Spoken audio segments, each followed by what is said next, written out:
It ended because I probably touched my pad there. Mhm. Now what do I need to do?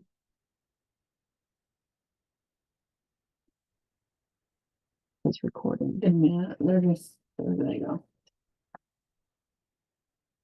Okay.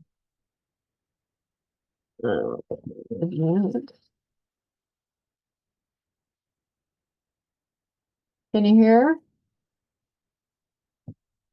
Linda, can you hear? Hello, I'm here.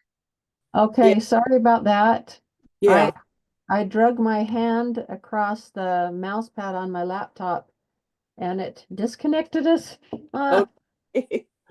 That wasn't the break I intended to have. But now you got 2 recordings, ladies. Yay. We're on our way to our 5. Let's see, is anybody else coming back? Oh, I hope everybody comes back. Let's see, Lori, do we have to admit anybody else? We're missing 2 people. We might not have realized it. Who? Something happened to my Zoom link and anyway, now it dumped me out, but I'm back on. We're missing Tammy. It was Joanne. me by accident. I'm missing Joanne and Tammy. Okay, Leslie. Leslie, admit. There's Joanne. So Leslie, Tamara, Denise, Let's see, Denise is here. So we're missing Leslie and Tammy. We just admitted. Here's Joanne. Okay. and Linda Clay. No, Linda's here. Okay, So So mark them off. Let's Leslie- take a roll. Leslie, Lori, So Lori's here. Leslie. Joanne's here. No, Leslie. Leslie's not here. We're missing Leslie and Tammy. Yep. Let's see. Linda Clay. Linda's here, right here. And Joanne. We need, and Joanne's here. So we just need Tammy and Leslie. Yeah. Oh, okay. Let me see if I can message him on here. Let's see. Okay, watch from up there, okay? Oh, can everybody hear me? Joanne, can you hear me? Okay. Joanne, yes, can you hear me? Okay, yes, thumbs, okay. I'm going to, that was an accident of mine. I drug my thumb across my mouse, my pad on my laptop and accidentally cut us off. So there's 2 members that haven't joined back up. Here's the chat right here. Oh, what is going on? Oh, that's AI.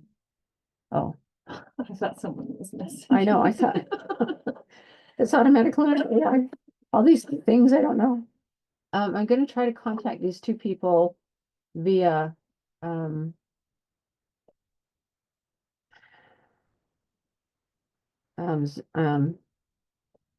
Text.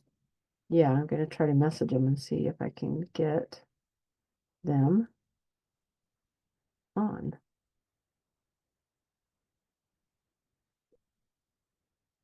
But I can't type and talk at the same time. All right. Tammy Mannon, right? Mhm. Okay.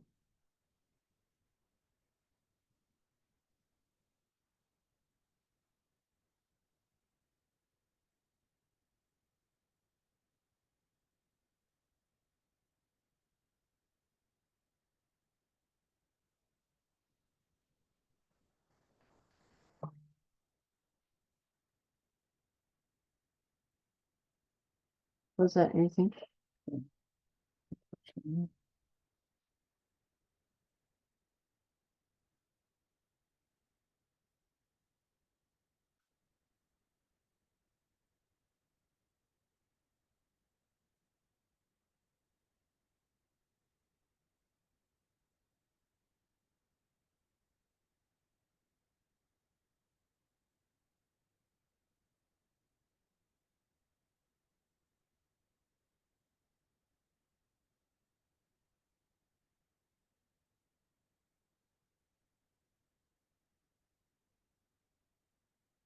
Okay, the other person is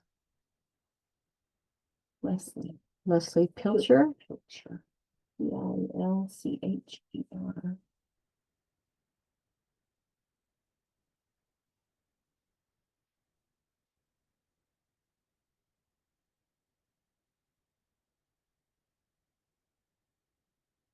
Oh, there we go. Leslie's joining if we admit her. Which one are we, A or B? A. Okay, Leslie's joining. Okay, good. Where is she? Oh, yeah, right there. Okay. So now let me try another way to try to get.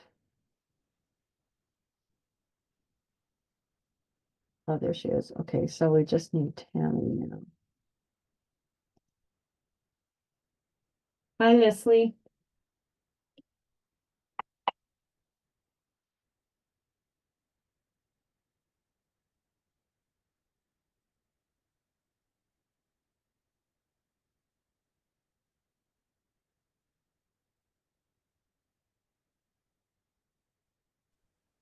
Somehow I got kicked out. It was me. What happened is I picked something up off my laptop and my thumb drug across the pad and I didn't know it would cut us off and I must have accidentally cut us off. So I've got everybody back except one person. Tamara's not back. What? Tamara Mannon's not back, and I just tried to call her. Oh, do you know how to reach her? I sent her two messages. One in Facebook and one on I've got her phone number here. oh but good. She didn't answer her phone. Oh. Tell her that I cut it off accidentally. Now you're gonna get 2 class recordings. And you're on our way to beating our total of 5.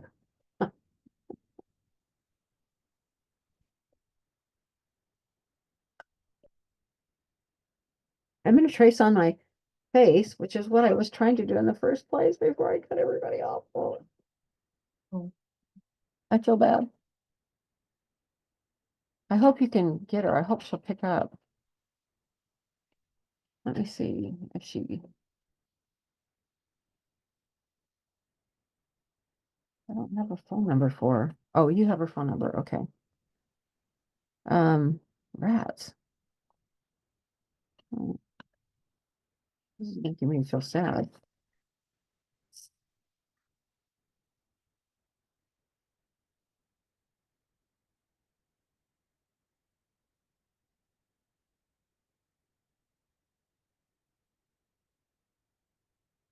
Oh, she talking to. Did you reach her? No, I went to voicemail, but I left her a message. Oh, darn it. Oh. Do you know her husband's phone number? I mean, the purchase came under his name, Bruce Mannon. Let me see. I might have Bruce's number.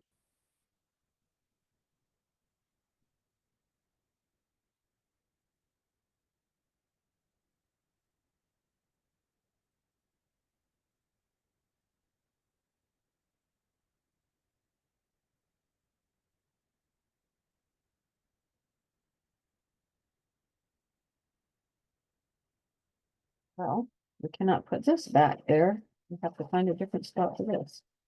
This will go over here.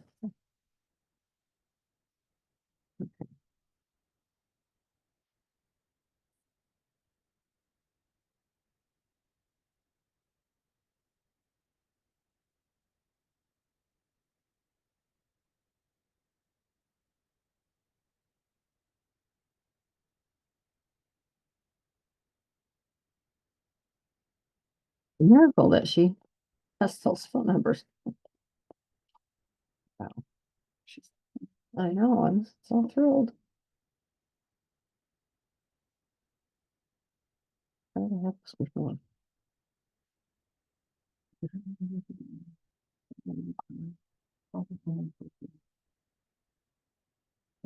We're going somewhere. You're gonna do something to me. Oh, some lady's picking up a sign. Oh, have fun.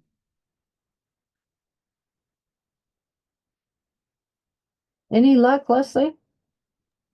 I just got Bruce and she was sitting right there and then we got cut off. So we'll get it figured out. Okay. Did you tell her to join? You told him to join? I did. I told her she had to go back in and reconnect click her email again. Thank you. Thank you, thank you. Okay. We will watch for this thing to join. Okay, everybody keep floating along there. And I so sorry, apologize. Every time there's every time some kind of thing. Oh my gosh. Have you ever watched any of the Facebook lives that I ever did on creative innovations? One time I could not get my camera to work, so I had to hold my thing right up here, right in front, and paint like this in front of my iPhone. It was disastrous, but the people watching couldn't tell, but it was so hard. Any luck? I did get her and she's something came up all of a sudden, and so she's not going to be able to come back for a while. Oh, okay. All right. As long as she knows, and as long as the choice is she's made the choice. Yes, she knows. Okay. All right. So when you get class link, we'll now add the S to that. You'll get 2 class links. I'll label them like as part 1 and part 2 or something like that. So anyway. All right. Well, now my floating looks crappy because I must be stressed. All right. Doreen is starving over here. Her stomach's growling like crazy. I'm gonna have to have my husband bring us something to eat in just a minute. Okay. All right. Now, I don't know about you, but I had to redefine the face details, which is what threw us into the turmoil in the first place. So now that I can see where my mouth and nose are, I want you to start and go underneath my off camera. Oh, let me feature myself again. Hold on. I can only see Leslie, and she's lovely. Let's see, how did I do that before?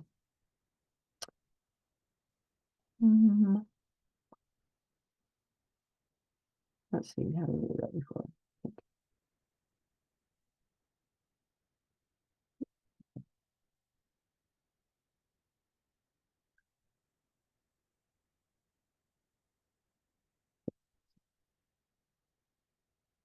Okay, so I'm going to start here and I'm going to go underneath the mouth, and I am on camera. And I'm going to float underneath that smile line all the way around. Around the tongue. It's actually a mouth, but you're going to go all the way underneath the mouth like that and back up to the smile line up there. So you're going to go down and around, look like that. Now my other eye is dry, so I can go float around that other eye right there, but I need a little more paint. I want it darker. I probably will double float around the eyes because I want them to appear to be quite set in. So I might keep that darker. You're also going to float around where the nose goes. So I will do that when my other floats on my face dry. I'll come back and do that. This particular float has a bit of water in it, so I'm going to have to do it again darker.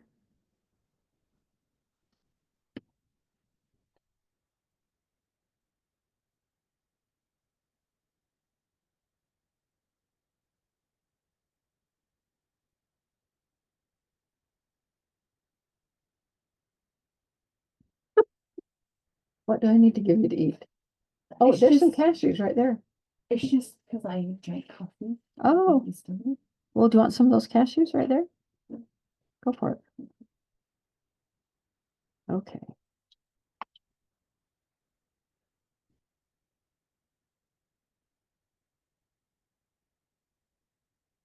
Now this is still wet, so make sure you do this little part here let's see, I'm off camera up here around the top of the head as well. So I will be doing that. And I haven't finished going between my legs. I'll do that. And I also need to go around my face again. And then we're going to talk about some of the areas that need to be darkened and about corners, about when we float, and how it's not necessarily good to have sharp corners and edges when you float.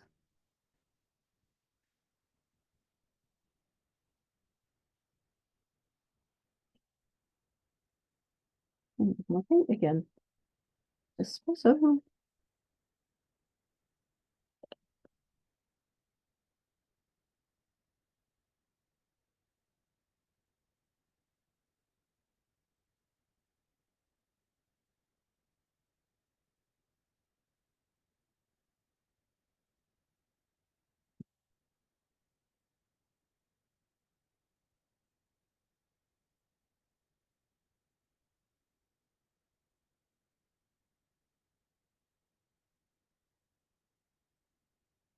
Go around my face again. We're going to have to go around my nose. For me, I need to go around my nose.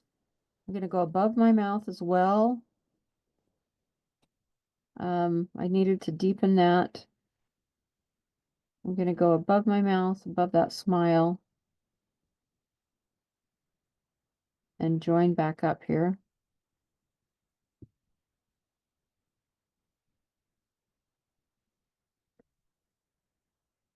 I will go above the nose where I can, where it's not wet.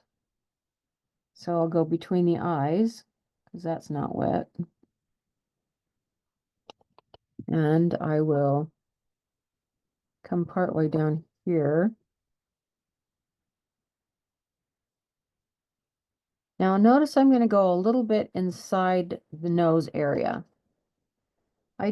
I want to make sure that when I put my nose on, I don't have any area exposed that's not brown. So to avoid that, I'm going to go slightly inside the line so that there is not any area that's not shaded. I don't want any area that looks white sticking out afterward. It's easier to make sure that you go a little bit inside the line. Not very pretty right now, but when you get that on, it will look fine. Okay. One more assessment. I think I wiped some of that off. Okay, now you've got basically this whole thing covered, except I need to go around the bottom of my feet. Give me 1 second. Now we're going to talk about areas that need to be darkened, and we're going to talk about areas where there might be corners, where you might have sharp corners or angles, where your floats meet each other, and how we're going to soften those a little bit. Now I already did go on the bottom of my feet once, but my eyes already know they need to be darker. Okay. So looking at this, anytime where you have a float meet each other, like this, it's never very pretty to have a corner that looks like this, okay? So what you always want to do is come in and soften that corner and round it out, okay? So we have lots of places on our gingerbread where we have corners like that, where they have two angles that have come up and meet each other, such as this right here. Any place you have a corner on your gingerbread shading, go in and soften it and round it out, okay? Do you have any questions about that, anybody? Go ahead and soften all your corners. Any place where you have angles where they meet.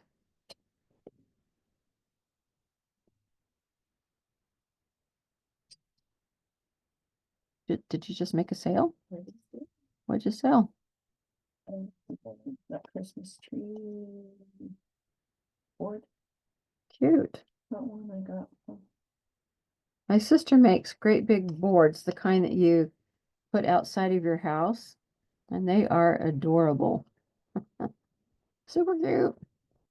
And she sells them locally. And somebody just bought one. I'm very thrilled for her. She's very good.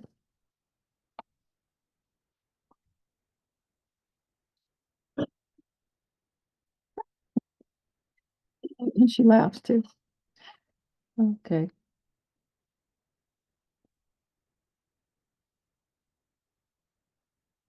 Okay, so on my feet, there's some things I want to deepen. First off, you want the bottom of your gingerbread man to look like his feet are grounded, just like we wanted the top part to be a little bit lighter to catch the sun.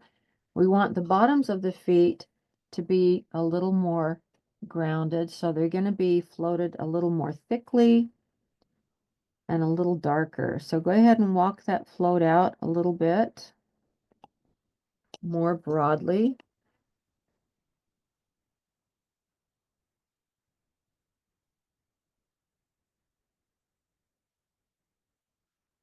Keep it pretty intense. And then keep on working on your corners anytime you have a corner.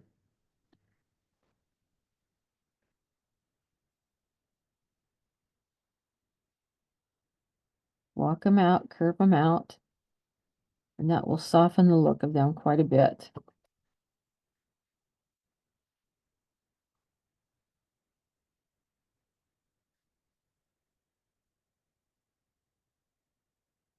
I think what I'm going to do for our little gingerbread men is I think we're going to tell you to do the same thing on them that you do on the big one as far as shading, but I think we're going to let you do that on your own so that we can make sure we get through this one.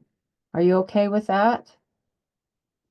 Because the only thing that we're going to do on here is float all the brown around it, which I know you know how to do. So these gingerbread men are fine the way they are. There's not a lot more detail on them except to float the brown, and that will take up time. I would rather get through all the stenciling and stippling on the big one and then have you know that you can finish the technique on the small ones. Are you good with that? Okay. Are you ready to take a break, or do you want to do the wash first?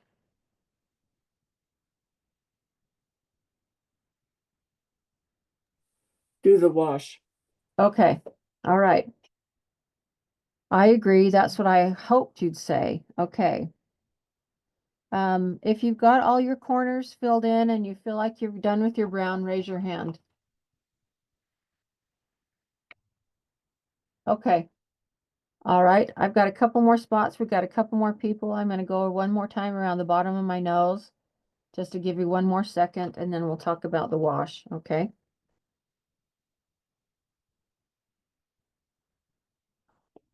Oh, I'm off camera. See, I knew it. Thank you.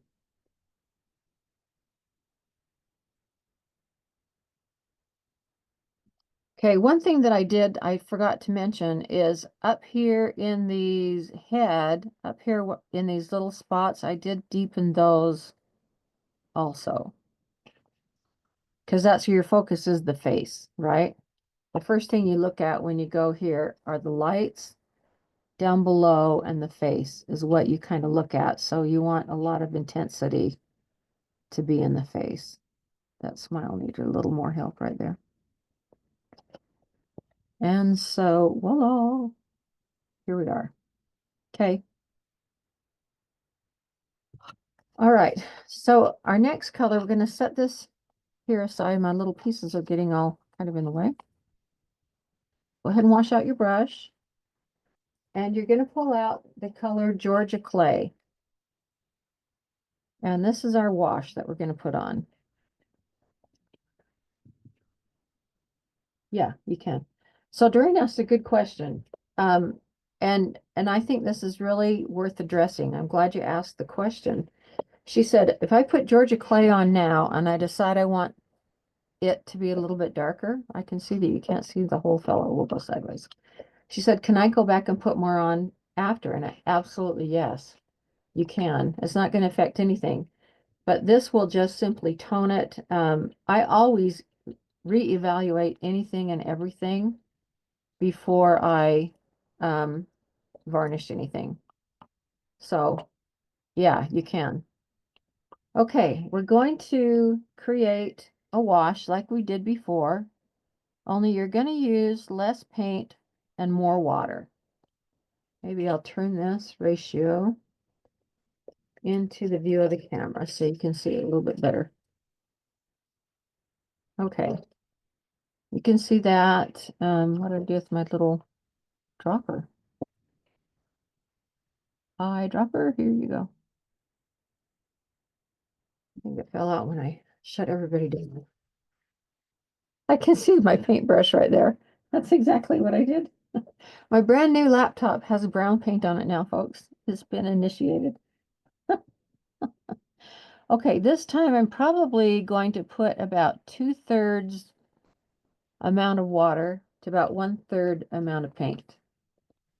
And yes, we are definitely going to test this, only we're going to test this against white paper because I want to be able to see for absolutely sure how clear or sheer this wash is. And we do want it really sheer. If you put it on too orange, they'll look like something they shouldn't. So get out a white piece of paper. Here, might as well use this splotchy paper that I started. And get your brush out, and I want you to test it to see. So I've kind of dipped it in there and stirred. Make sure it's really stirred. A lot of the paint settles at the bottom. Way too dark. Okay. And kind of get your brush thin. Oh, I'm off camera. Get your brush down there and stir it up. I can already tell that this is way too dark. I'm going to take off a lot of it and give it a light brush across the paper. That's way too dark. If we paint that on over our gingerbread, it's going to turn solid orange. That's not what we want. So wash out your brush again. And then let's mix it up again. And let's get this very thinned out. Again, most of the paint settles at the bottom. So you're going to have to get it thinned. And then I'm going to kind of rinse out my brush a little bit because I did pick up some of the paint along the bottom. And now I'm just going to kind of dip in the top and pull out some of the paint and take it across my paper. It's still pretty dark. What I want, it's getting lighter as I go. I want it to be about like this shade. I want it to be a little bit darker than that. So this time I'm just going to dip my brush in and drip it on in. And let's get it thinner and thinner and thinner and thinner. Okay. Now let's try it. Okay, the first time you take it out, it's too much. Okay, this is what I'm after. This is what I'm after. It's a soft orange. Can you see that? Now, it may be that the first time you dip it in, I'm going to move this over. It may be that the first time you dip this in your paint, you may want to touch and pull just a little bit out on your paper towel so that the first wash isn't too harsh. In fact, that's exactly what I want you to do.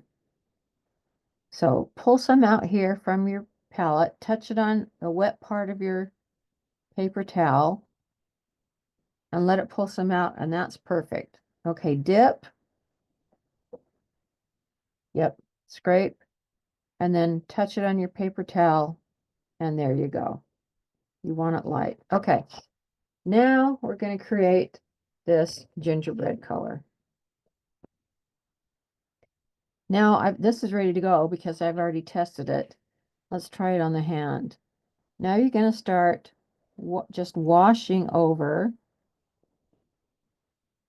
the hand. Now, if you want it darker, if you decide it's too light, you can always go over it again. But if it's too dark, the first time around, you're toast.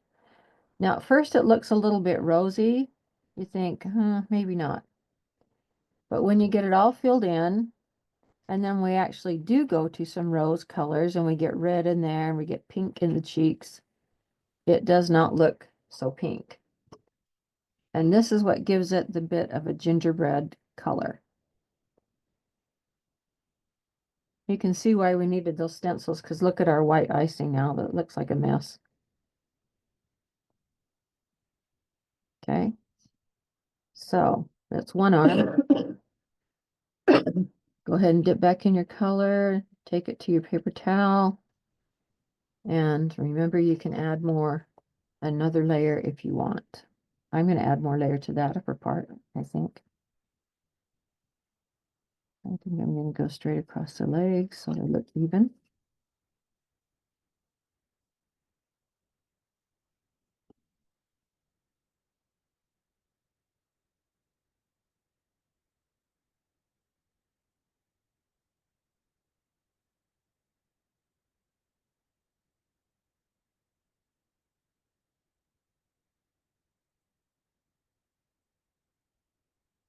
It is subtle, but you can see it. Now, if you're not sure if it's there, hold it far away. And you can tell the difference of what you've done and what you haven't done. And you can also see if one light area looks lighter than the other and you want to go over it again with the second coat. I already can tell that I want this area to be done over again, for instance.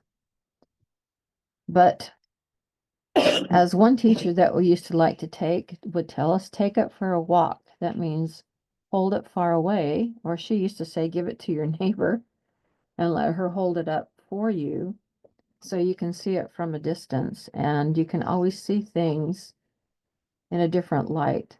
They always look different. Or if you're never sure about what you've painted and you want a different vantage point, or you want to think about it before you varnish something, take a photo of it. That's what I do. I read. Yeah, because I'm telling you, when you look at a photo of something that you painted, it looks vastly different than when you're just staring at it in front of your face. And I'm not entirely sure why. And go back to it. Yeah, and go back to it. I don't know if you can hear what Doreen's chiming in here, but way to go.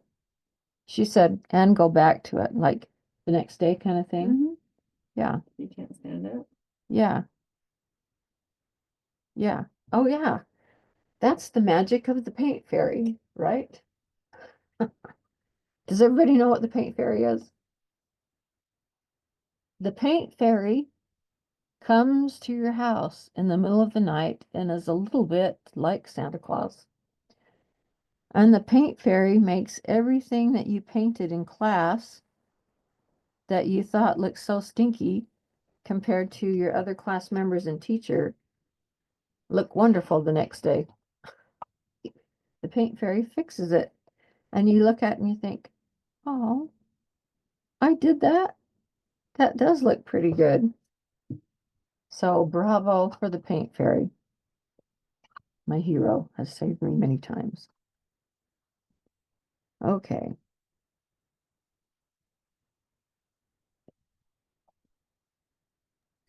Ready? Sharon, I have a question.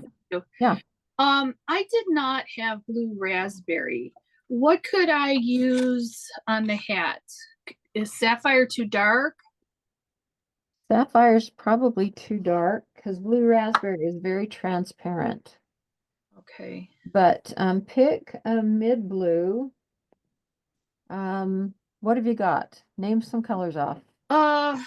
When I was looking at the color chart, like I think I have cerulean blue. Cerulean would be beautiful. That's not an Americana color, so I don't know how transparent it is, but that's a beautiful color. I know there was some other colors. I don't know if ocean blue is too dark.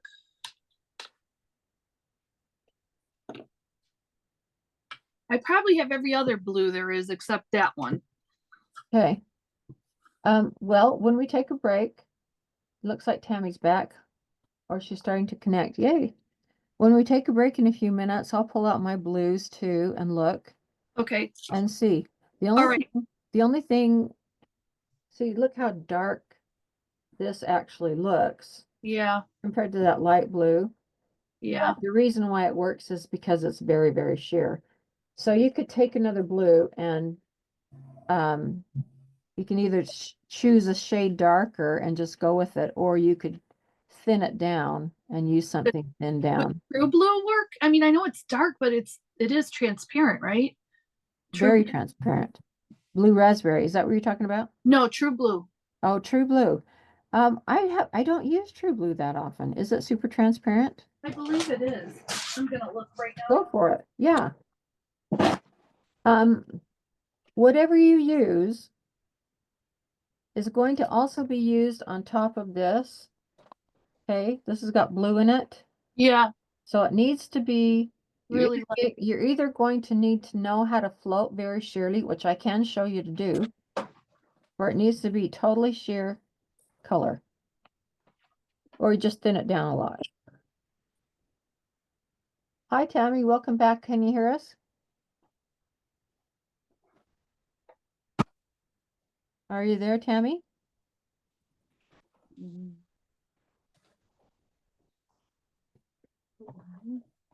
I did, I admitted her. I'm not sure if she's here.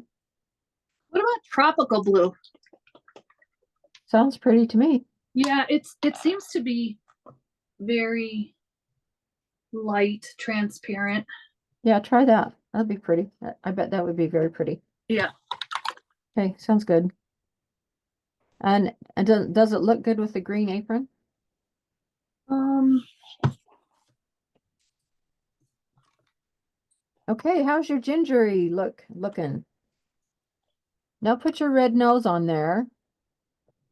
And when you get your black mouth filled in and your eyes fixed, it's gonna be good.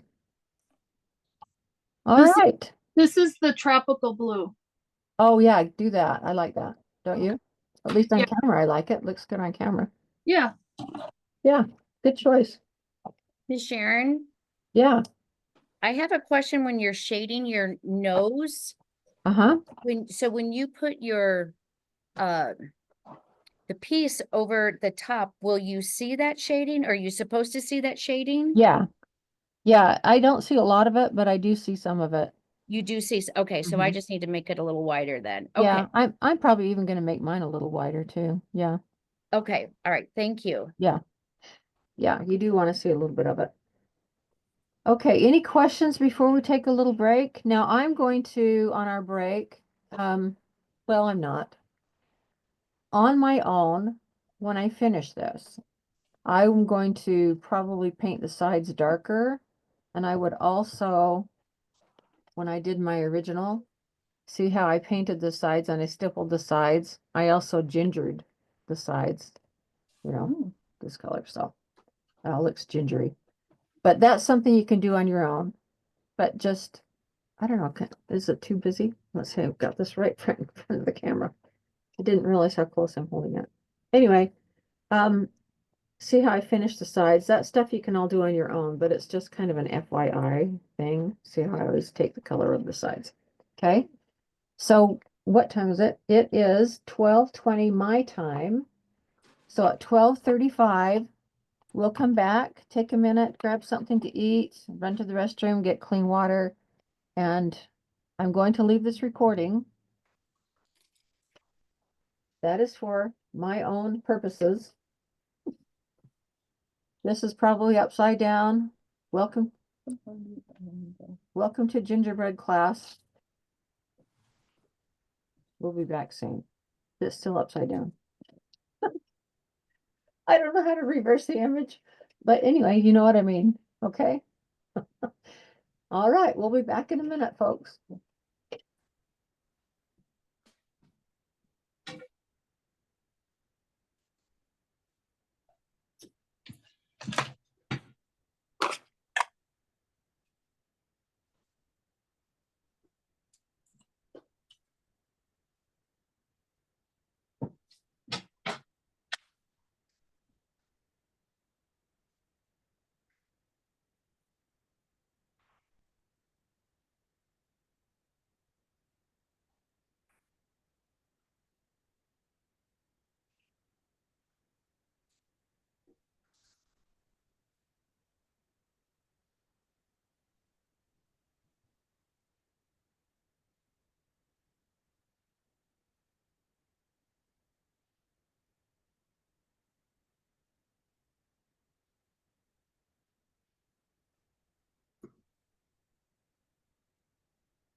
Hello, everyone. Does everyone feel refreshed? Are we all back? I don't think we have Tammy. But she may, I think they said she was going to pop in and out. Yes, please feel free to munch as you go along. Doreen and I have some apple here. We have some yogurt and some cheese we may munch. Will you be offended if we do? I hope not, because we may do that. Okay. Well, now that this is dry, what do you think? I think it looks pretty good. I am going to take one more swipe of brown around my nose. I should have done that before we broke, to add a little more shade to the nose, because I was going to widen that. And then the next thing that we're going to do is we're going to get out some black. Go ahead and do that. And we're going to darken in our eyes, and we're going to darken in our mouth. And it's going to make a difference. I think that you'll notice that. So if you need to walk out the shading on your nose, please do so. You do want some to show around. Who was it that asked that? That was a brilliant observation. Oh, way to go, Lori. Way to go, Lori. Now it looks pretty ugly right now, and it's wet, but when you get the nose on there, see? Yeah, good. All right. Pardon my little bites of cheese here. Okay, take some black and fix your eyes. Mine are kind of splattery. They're really kind of mucky, but I don't mind. I'm going to switch to a smaller angular brush. Hi, hon. Oh, you brought us lunch? Oh, I brought you something, oh, and I know you made yourself an apple. we did get, look at my husband brought, going to the camera. Oh, is that nice? Hi. This is my husband, Roger. Oh, should I flip it? Do you want to see? Video. This is my husband, Roger. He's the one that cuts a lot of our wood. Thank you so much, hon. How nice. We appreciate that. Okay. All right. Now you see my veggie dip. Where should I put it? Let's put it right here. Right in between us to share. Excuse me just a moment. Fun folks. We have to find a source here. That was very, very thoughtful. I wonder where he went. I'm gonna have a tomato. Okay, take some black and fill in your eyes. I think I said that once, but I didn't actually do it, but I really meant it. And get them cleaned up and crisped up. If you need a little liner to get up in the very top of that teardrop, that would be fine too, or you could just angle your brush to get up in there. And you do have a stencil for your eyes too, if you recall. Your stencils are a little bit different than mine because I cut yours after. Mine were the experimental model. When you create a design, you go through several different iterations. As you witnessed with the cut files, that's how we ended up with 2 different cut files, because we experimented along the way. Yeah, and I was going to ask, I didn't get my replacement garland. Should I be expecting an envelope or Yes, in an envelope. from US Mail? Yes, it fits Okay. in an envelope, and it was mailed. They were all mailed on the same day. White, just a plain white letter looking type envelope. So we should double check. Who was it that said that? Leslie. Leslie. Is your address the same as what's listed in Etsy? That's the one we used. That's right. Okay, let's do this. If you don't get it in the next couple of days, let me know. Well, Okay. I had already prepared the the smaller one, so I'm working on that today, but I'll do the other one when it comes. Okay. The other one, smaller one, does kind of fit. Let me ask this question too. How many of you have a hole cut in the hand of one of your gingerbread hands? Raise your hand. Does anybody have a hole cut in their gingerbread hand? Mm-mm. No? Okay. Then you'll be fine. The original did. The instructions have it with one cut in. There again, 2 files. The file that we actually used, apparently, was my first version file, cut file.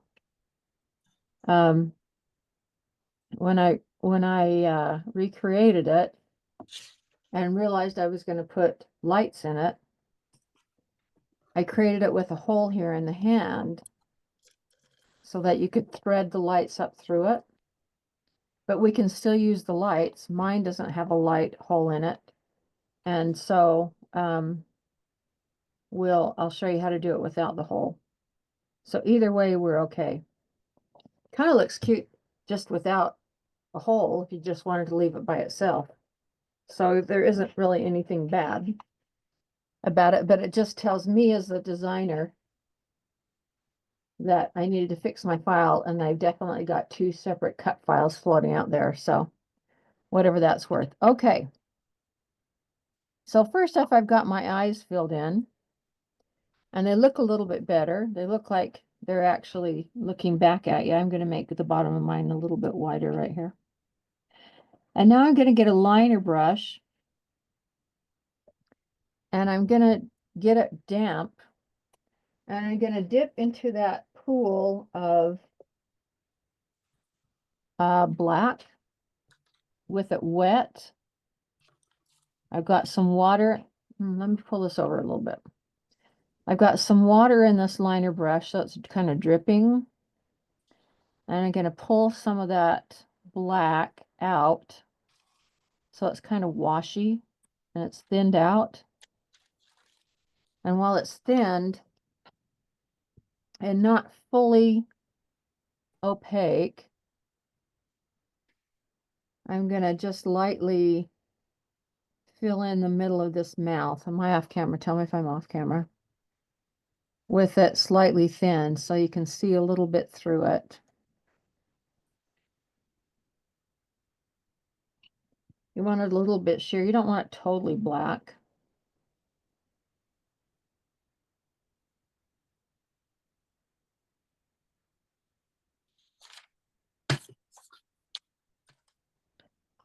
And it helps balance when you get the colors in the face, and we're going to put the cheeks on too.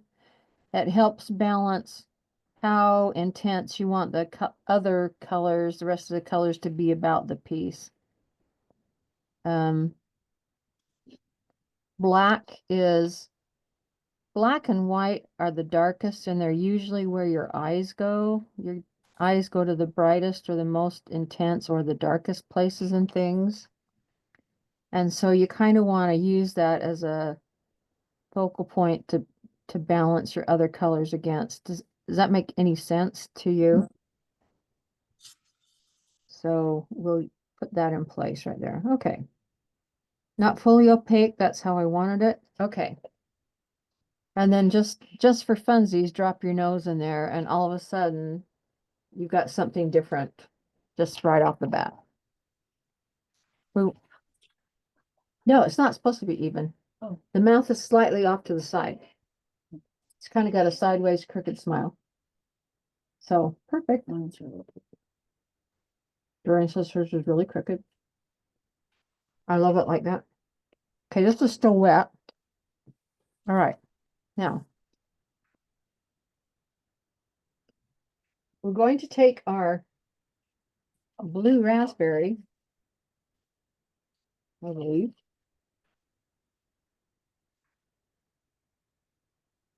Yep. And was it Linda that has not using blue raspberry, or was it Denise? Who's not using blue raspberry? It was me, Denise. Okay. So blue raspberry is a new color of Deco Arts. It's totally fun, really versatile. And in some of their new colors, they made, well, they had all different intent. They make paints in like opaque coverage, semi-opaque, and semi-transparent and transparent. Now, I don't pretend to know why and how they decide what should be what, but I know that it is really fun and can be really frustrating if you're working with the paint and don't understand what the coverage is. But in this case of this particular paint, it's a beautiful color, but don't try to base coat with it.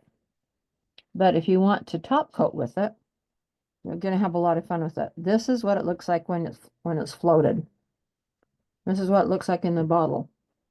You'll get a very forgiving float with this paint, meaning you'll get a pretty dark edge, and this color is pretty easy to float out to nothing because it's sheer, which is fabulous. And they're going to be really fun when we get to our hat and when we get to fixing up our colors down here. But for right now, the only thing we're going to use it for is the outside edges of our eyes. We'll go back and visit this color a little bit later when we get to the hat, which will be next after our face. So for right now, you get a smaller something to float with and get some blue raspberry. Let me move this so I don't dip my eye in it. And I want you to start here at the top of the eye, and I want you to float close to the edge of the outside of the eye, but not on the edge. Close to the edge, but not on the edge, and float down to the bottom so that you have the side of the edge floated in just a tinge of blue raspberry. It's very difficult to see on camera. In fact, it doesn't even show up on camera. But it is there. Let me see if I can get it. It doesn't even show up. But it is there. I will do it again to see if I can get it more intense, just so it shows up. It dries more clear also than what it appears to be wet. Let me see if that will show up. It really does not show up, so you're going to have to believe me. Can you see where I'm floating? Watch me. Because it's not going to show up on camera, but it does show up in real life. I started here. I went down the edge here, and I went around the bottom. You can see it barely right there on camera, but in real life it does show up. Oh, I can see it bigger here. Can you see it a little bit? Mm-hmm. Yeah. Okay. I've got two different monitors here. And on my laptop, I can't really see it, but I can see it better on the big one. Okay, same thing on the other one. And only this time, because I flipped it around, I'm going to start at the bottom and go close to the edge, not on the edge, and come up to the top.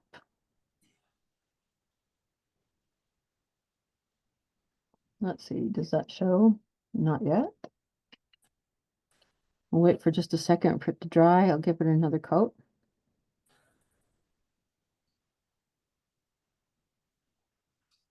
I left my little blow dryer upstairs. By the way, if you guys need a fabulous Christmas gift, you should get one of those heat guns. Do you know what they are? Sorry, I forgot I had my mic on. Yeah, I was using it and everybody can hear it. I'm gonna mute myself.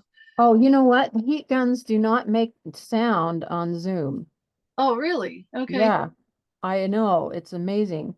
Now, if you want it more intense, because it is sheer, I went around this one another time. Can you see that? This one I went another time. I'm gonna do that one in just a minute. So I do like it. So you're not going right against the edge, you're going just. Nope. I'm not going right against the edge. I'm going far away enough from the edge so that it looks like it's been lined with black. If that makes any sense. Is that a way to explain it? I got it, I got it. Yeah. Okay. It saves you from having to outline it in black.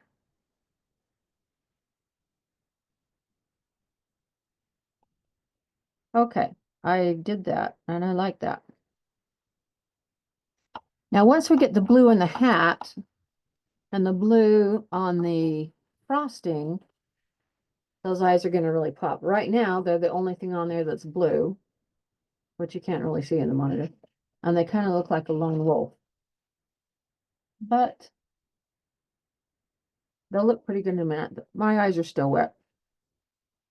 So the next color that we're going to do is we're going to get out.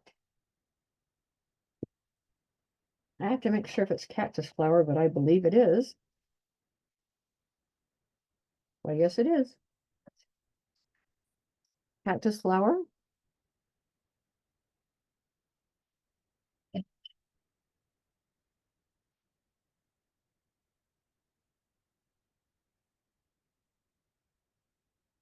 Hold on, I saw something else in here. I feel croaky. Should we do All a right. prize?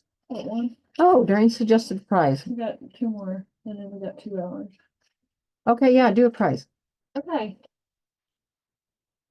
Drum roll. So we don't have Tammy here. I hope she pops back in. Okay. Drum roll. Okay, this next prize is a free e-pattern packet of your choice. This is, It's backwards, but we still don't know how to make this not backwards. That's still backwards, doesn't it? Okay, let me say it out loud. Oh, will you type this in the chat? No, you don't. I have to type it in the chat. I am going to type in the chat where you can go to find an Etsy pattern of mine to look up. Because I don't know, I should have printed this in reverse. I had no idea. All right. Now, who won it? we don't know yet. It's a secret. Okay, Are you ready for the winner? but move this so I can type in the chat. Where's the chat? Did Tamara join us again? No, Tammy's not here. Chat. Joanne Anson? Right on.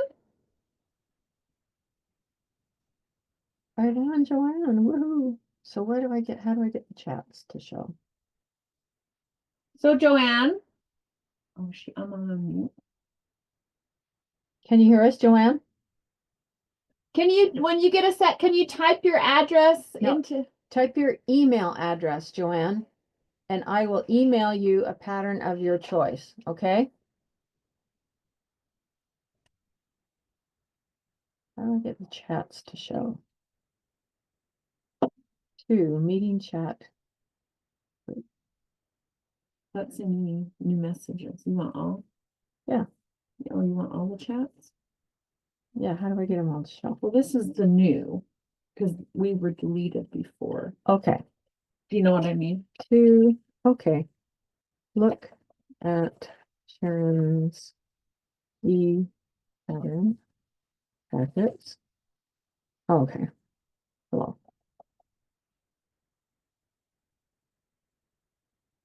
You guys can tell I'm totally not very zoomy. Okay. Packets. So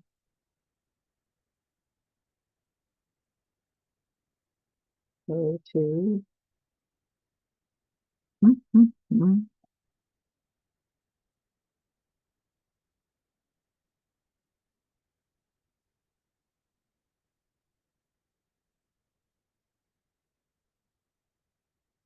Before creation?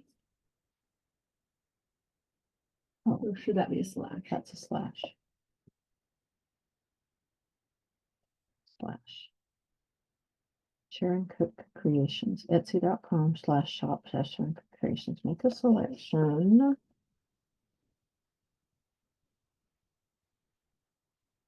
And put in this chat your email. And will an email be incoming to the winners. I will be incoming. Okay. All right. There's where you can go look if you are a winner of a free e-pattern packet. You can look in the chat and then put your email address in the chat and you'll write it down on there, right, Doreen? Yes. And we'll write it down and I will email that to you. So Joanna, it was you that won? Okay, Joanne, put your email address in there. We'll at least get that one, and then you can let me know later which one you want, and I'll email it to you, okay? Okay. All right, go to cactus flower, folks. I lost my train of thought. Yep.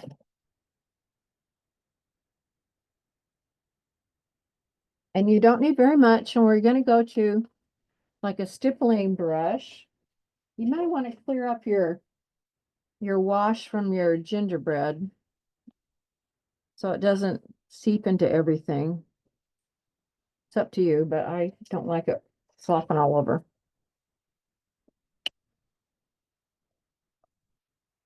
Okay, we're going to get some cheeks on this girly.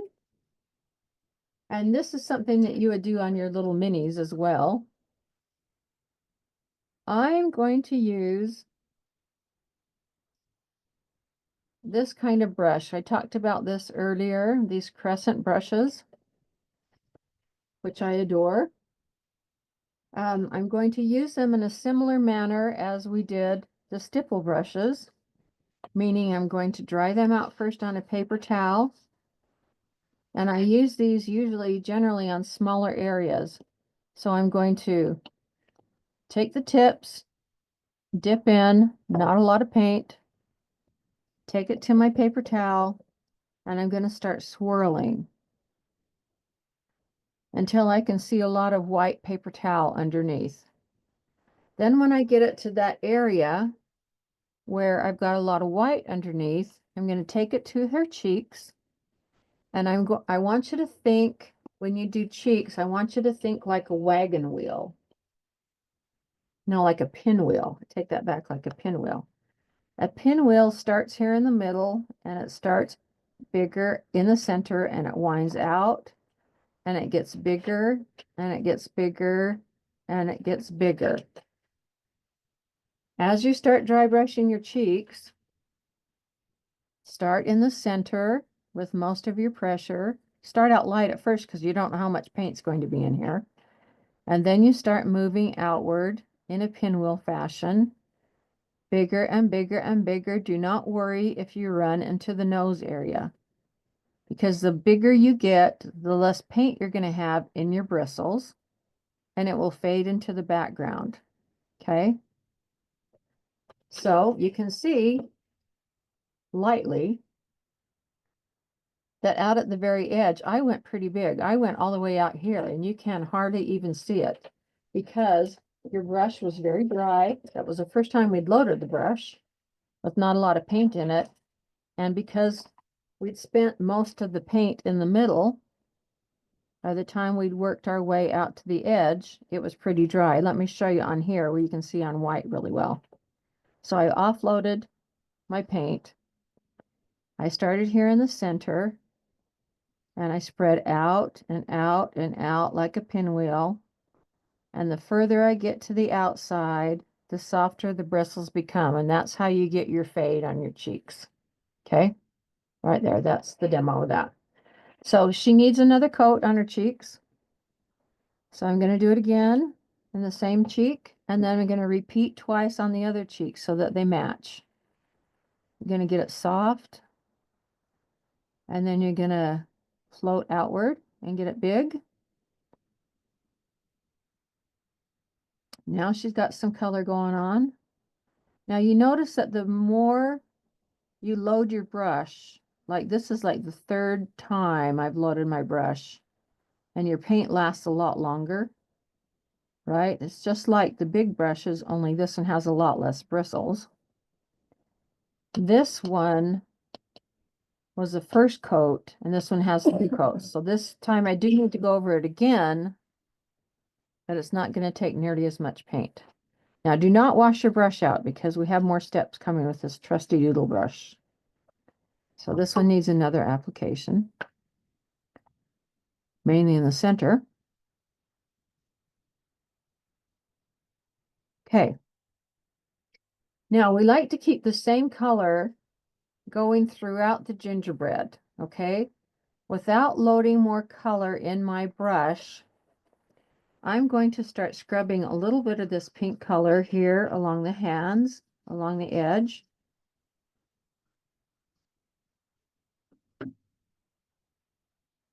And it's very subtle, and it's almost dry. I might need to add just a little bit in there, but I want to introduce just a little bit of color that people don't even really realize is there, that ties it to the cheeks. You can see it a little bit. And I want to go a little bit across the tops of the toes with the same color. So now you've got this pink going here. Let me show you where it is. Haven't added any more paint to my brush. I thought about it, but I realized as I scrub with a little pressure, I have enough paint in here. So this girl has, I shall turn her sideways so you can see, she has pink here in her cheeks. She has pink here on the edges of her hands, and she has pink on her toes, although it's pretty subtle. Okay, now we need to add a touch more color to her cheekies. So I want you to pull out a little bit of coral blush. You don't need very much, and your brush is still dry. Do not wash it out. And you just need a tiny. And we're going to do the same thing that we just did in the cheeks, only it's not going to be as wide. Now this time I want you to really dry out your brush. Okay. All right, I'm going to put more color in here. It's going to be softer.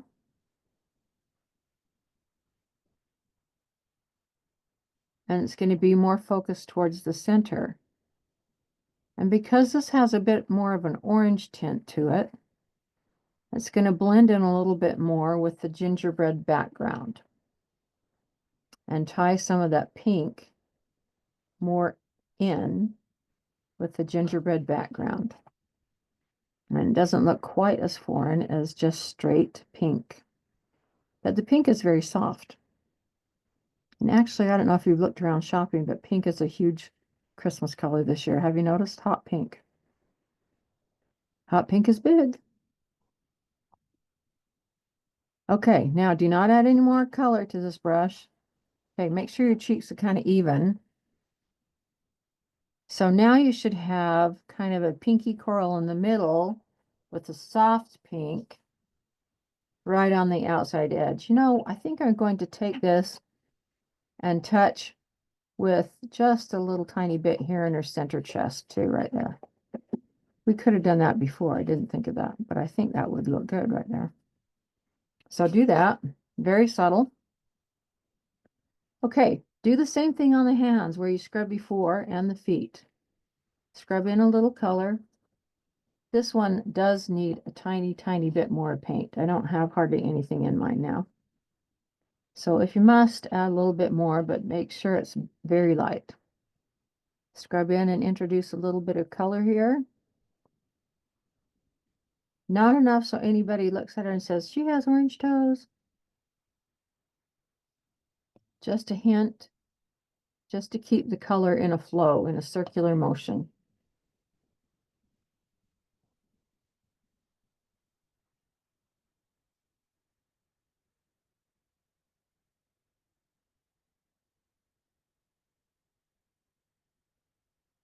Okay, now you've got some color that matches this trim and the undertones of all your red, because this was the undertones and the basis for all your red.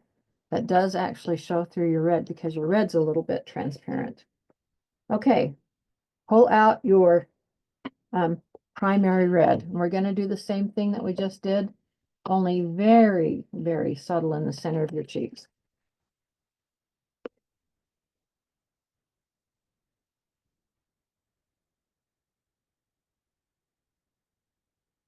I mean, you only need a tiny, tiny dot. And you're still using your dirty brush. Now this color is powerful, as you can see. You're going to have to dry bone it. You're going to have to take it very, very dry. And you're only going to go in the very middle. And your pressure has to be mega, mega light. Mega, mega light.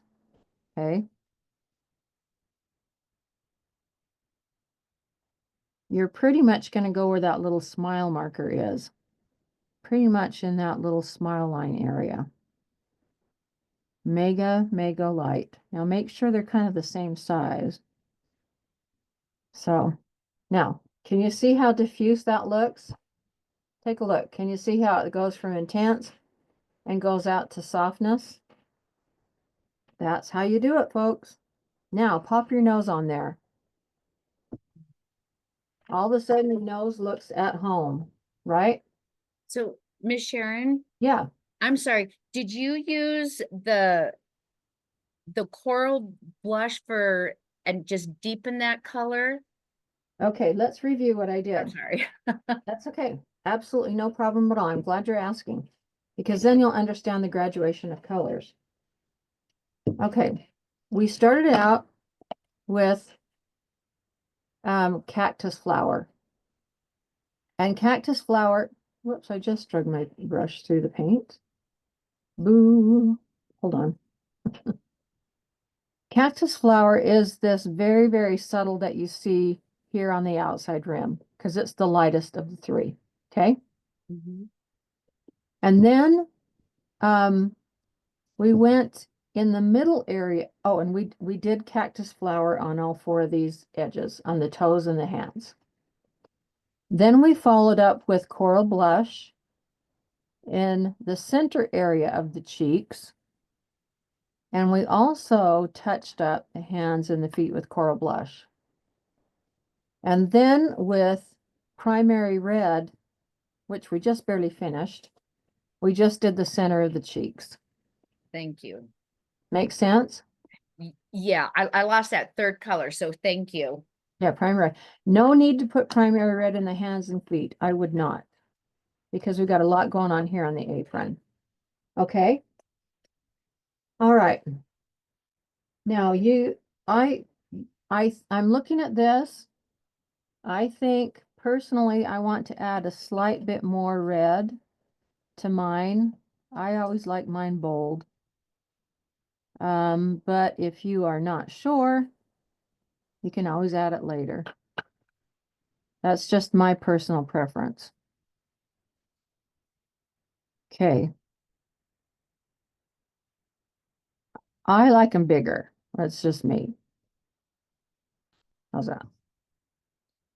Now your mouth is crooked. It's supposed to be, it's offset. So if you feel like your mouth is crooked and you wonder what's wrong with it, that's the way I designed it. That's okay. Remember, you got some little hearts going on here and a dot. So you're good with that. You'll also have some dots in your eyes as highlights and pupils. We'll do those later. Okay. That's the basis of your face.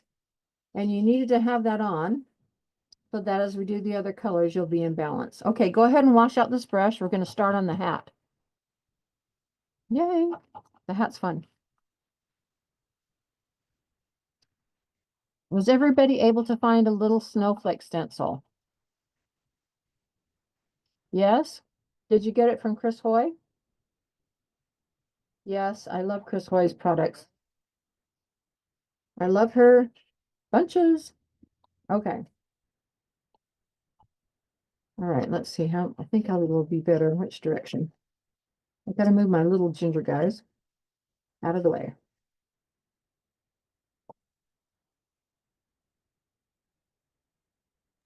Sharon, I have to leave, so I'll catch the rest of it on the recording, but I have somewhere I have to be. Okay, I'm so glad you could join us. Thank you. It's been fun so far. Good. Let's see. Hold her up. Oh, you put your eyes in, you put your pupils in. Yeah, I did. Cute. I It got, makes I get it a look little, like, yeah, makes it feel different about it, doesn't it? it does. And I tested that color on the hat. I don't know if you can see it. I think it'll can. be, I think it'll be fine. Good. Are Yeah, you pleased with it? yeah. Good. Okay, good, good, good. All right. Well, thank you. Thank you so much. All right, bye. Bye-bye. Okay. Warm white is the next color.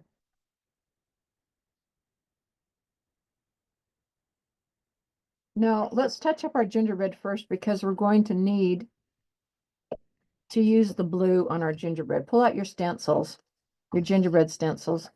And let's just do a quick cleanup with warm white. Stencil that in, or you can paint it on, whichever you want to do. You can paint it or stencil it.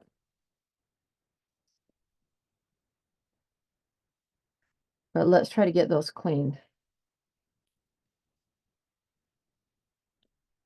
I'm just trying to think of the progression. We're going to use some of that blue on our hat when we float, and then we will float our frosting, but we'll have to have our frosting clean before we do that. Does that make any sense? I think I'm just going to try to float it in really quick, Oh, or to paint it in really, really quick.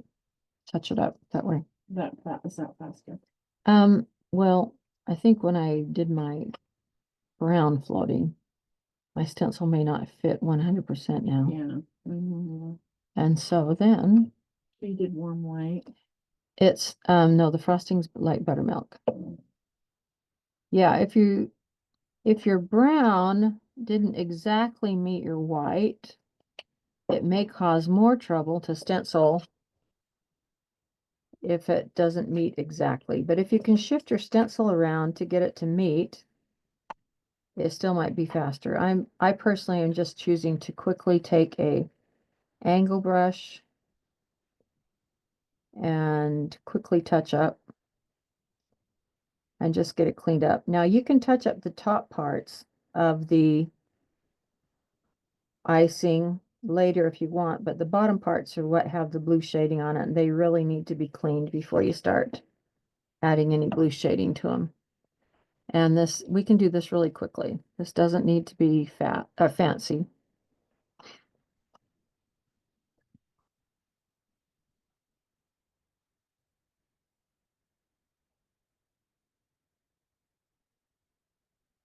Silence, it's so silent.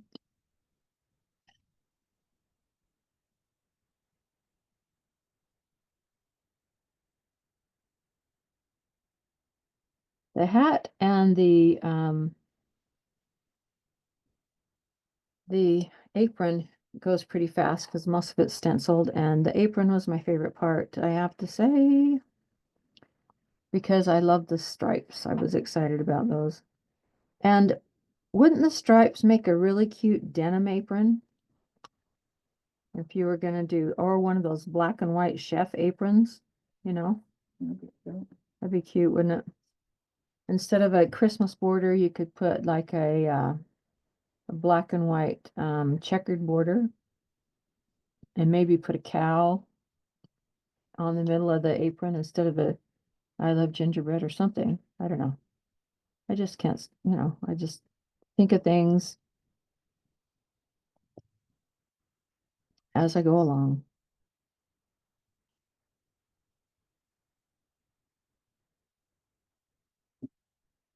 But anyway, now you got the stencil, so you could do all kinds of things with it, folks. I'd be fun to see what you come up with.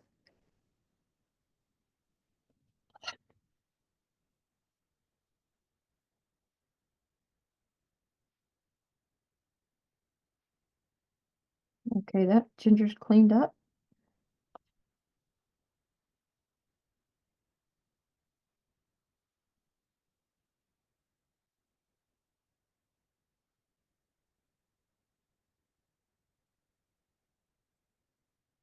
Yeah, you doing okay? Okay. I may be off camera, but all I'm doing, if I am, is just trying to quickly clean up my light buttermilk.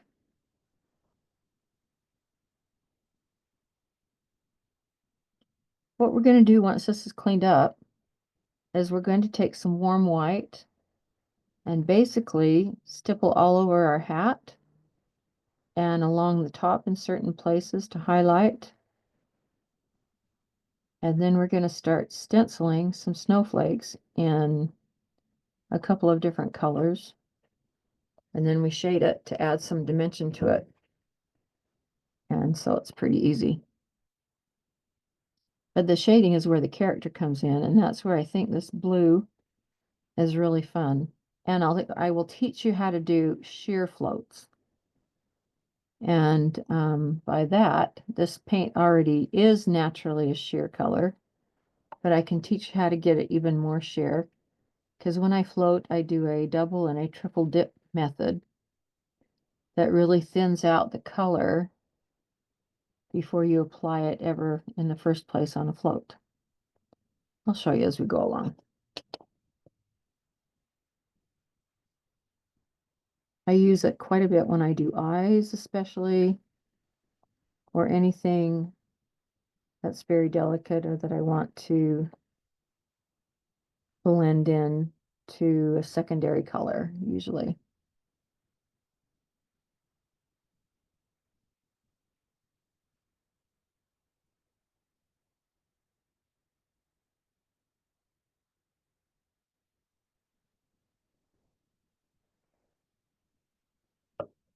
Okay. Now I just have to touch up my feet gingerbread icing.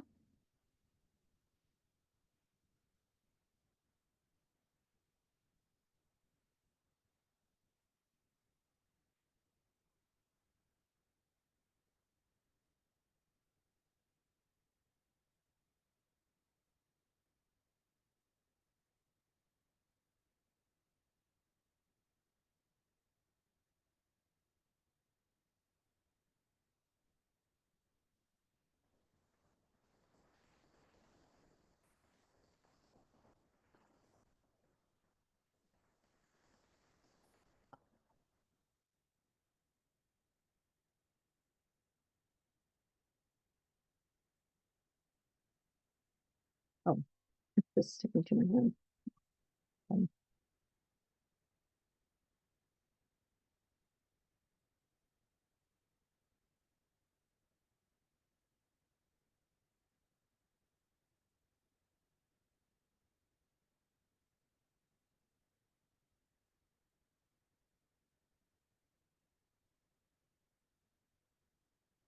Joanne, it's Joanne that won the pattern packet, correct?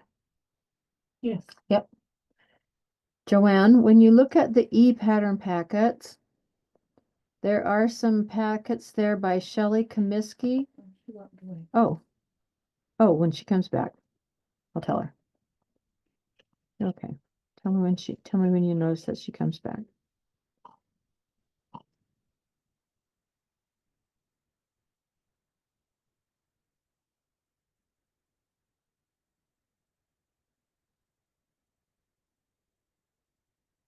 So we have 2 more prizes. Yeah. Shall we do the big one next? As people are starting to leave. Would you do it now? No, let's wait till John comes back.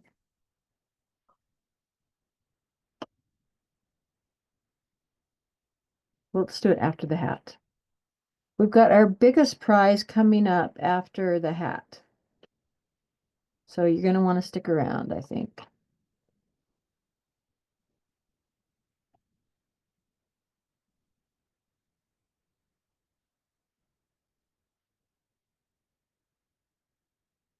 Did you get all your icing done? Dean? Good enough. Good. I love it when you laugh like that. I was gonna go. Yeah, you can fix some more at home. Yeah. Yeah. I always touch more after class. The main part is to get the bottom cleaned up because that's where the shading is going to go. Okay. How's everybody coming on their icing? Give me a thumbs up or whatever. All right, good. Okay. Pull out some warm white. Go on to- Oh, Joanne. Okay. One thing about the pattern packet, when you look at my Etsy site, there are some paper pattern packets by Shelley Kamitsky and by me that are dual. So don't pick a paper pattern packet by Shelley because those have a different kind of copyright. So just pick an E pattern packet. Okay. All right. Great. Okay. Oh, do we want to do the big prize? We've got two more prizes, right, Yeah. to give away. We're going to give away the biggest one for the day right now. And so in the meantime, go ahead and get out warm white. So Doreen, go ahead and draw. Okay.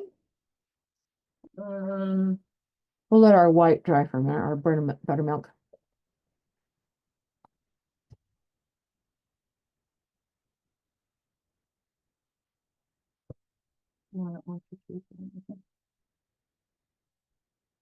She spins. She spins. She's got a list and goes like this. Linda Clay. Linda Clay. Whoa. Okay, Linda, Let's show her the original. this is what you can make. We're sending you the wood, Wow. the wire, the paper pattern packet, Oh my gosh. everything that you need except the clay. I can't send the clay because it would dry out. To make, Oh, it is called Christmas Compadres. oh, I love it. Is it, how does it look? It's, Turn it to your, keep turning. There, perfect. Oh, Christmas, so cute. is it upside down to you guys? No, it's the right way. Oh, it's backwards says. Christmas Compadres. Well, thank you. I love it. You're welcome. So it is 15 inches tall. Let's see, Oh, this is right way to you guys? turn it. Oh, Turn- this way? There you go. Okay. There we go. Wow. Oriented here. 15 inches tall without the wire. I'll turn it sideways in just a minute. So maybe you can see. Yeah. So you can see that this is sculpted out of clay. So what the band is the bird. I'll hold it up close. The bird has all these little sculpty parts. Can you see that? Yes. And It was really fun. And the holly. And in the instructions, it's step by step. Of course, you could just paint it flat if you don't want to do sculpting. Okay. So Okay. don't get freaked out by the sculpting. But I do show where you roll it out. I do show exactly how you cut it out and put it together. So this was totally fun. Wow. Yeah. So you're going to get the wood, you're going to get the wire, you're going to get this bigger photo so you can see it and the pattern packet. So congrats to you. Oh, thank you. Thank you. So write your address down in there in our little chat thing. I don't know how to do that. I'm looking for the chat. Okay, somebody help her find the chat. I found it. Okay, found the chat. Okay. Got it? Yes. All right.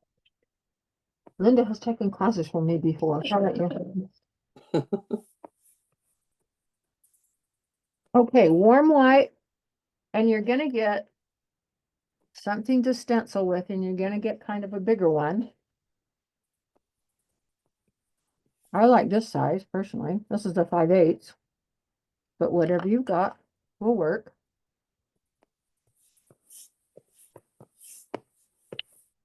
I am eating an apple. You'll have to take my apology.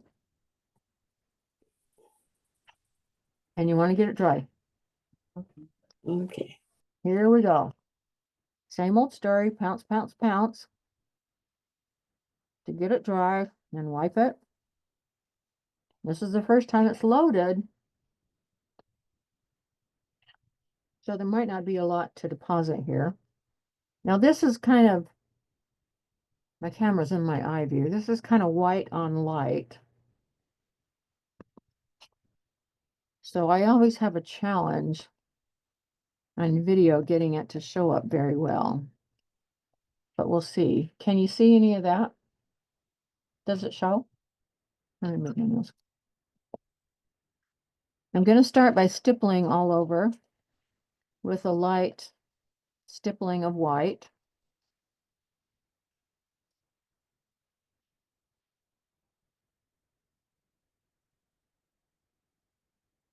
Notice I haven't reloaded, although my brush is bigger than some. If you have a smaller brush, you may need to. But we don't have that much ground to cover, so you might not need to. Okay, the intent is not to get the whole thing white looking because it is a blue hat, but just to get some texture on it. Okay. So I've gone down as close to the head as I can. And then I'm just going to take one of my stencils and I'm just going to kind of block the head a little bit just so I can get some texture down here as well. But we just cleaned up an area and we don't want to have to play cleanup anymore, do we? So I did put finally a little bit more in here just to make sure I deposit some color down there. We don't need very much because we're going to get snowflakes all over this baby here. Okay, so now it's got, does it show up on camera? You can see it, I guess. Depends on which monitor I'm looking at. So, okay, so you got a little bit of deposit of color. You got a little bit of deposit of texture. Okay.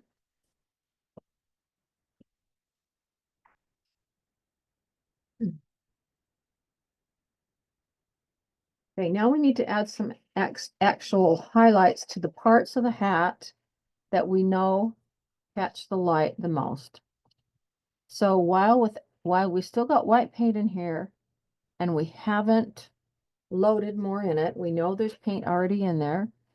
We're going to start doing a dry brush across the top part of the hat because we know that's the part that's the uppermost towards the top. Now this has got some paint in it, but not a lot because I had only loaded this brush twice. So it's leaving some, but I want that a little bit more intense. So I'm going to add a little more paint in. And I do need to have it dry because I'm going to be dry brushing. So I'm taking quite a bit of brush paint out of my brush. Now I see I did have, here comes a hair. Don't be surprised if they lose some of their hairs. This is a fairly new brush. That is not unusual in the slightest. With that new paint loaded, I kind of want to start easing it off the edge just in case it's super intense until I feel like I know what I've got in here. Then I'm going to start slightly working down. Okay, I've got that center bump highlighted. Now, the hat's going to puff out and fold, right? It's puffy. And we know that this center area is going to kind of puff out and fold down over the top. So we know that this area down here needs to catch some of the light. So we're going to dry brush some area down here because it's sticking out more, catching some of the light. So we're going to scrub some area down here. Now I need a little bit more in here. This is still a little too dry to make much of a difference.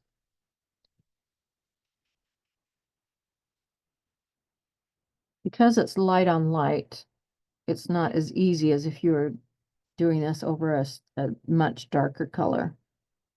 You need some contrast, but not, that's a little too much. I got that a little too much. That is just too much to really blend in. Okay, I just had to take a dampened fingertip and take that off immediately, then I have to dry it back off completely dry. And then I can rework my brush again with a lighter pressure to get some of that color in. Okay. Start moving it around this area where I know it puffs out gently. Kind of in the middle area, right? So I've got some here at the top, sort of down here through the center, and big down here at the bottom. Okay. Now, the sides are kind of puffy too, right? Kind of like puffy cheeks. So I'm going to fill in some of the sides and more along the top.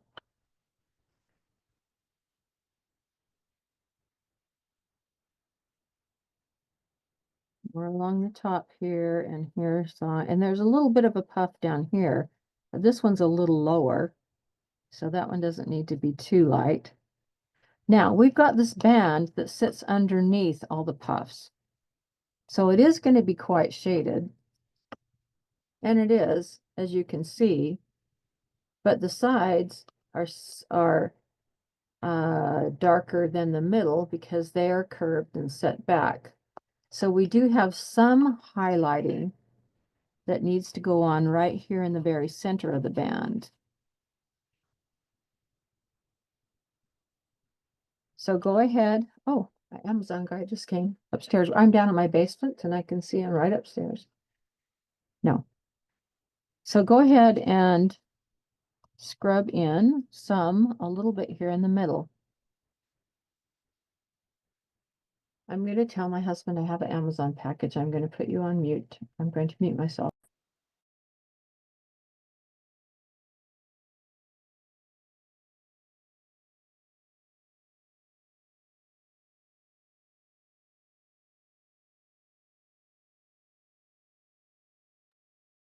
Thank you. Okay, so put a little bit of color down here in this bottom band. I'm having a hard time getting it to show up. There we go.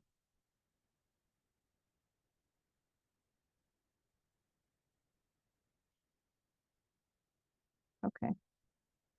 All right, so we've gone along the top of the hat, sides here. This needs a little bit more. Sides here, center.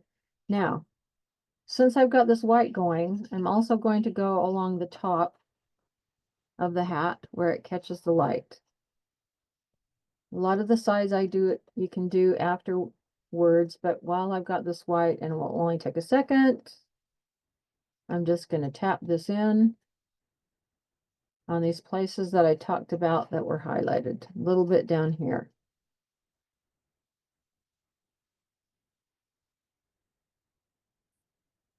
Okay.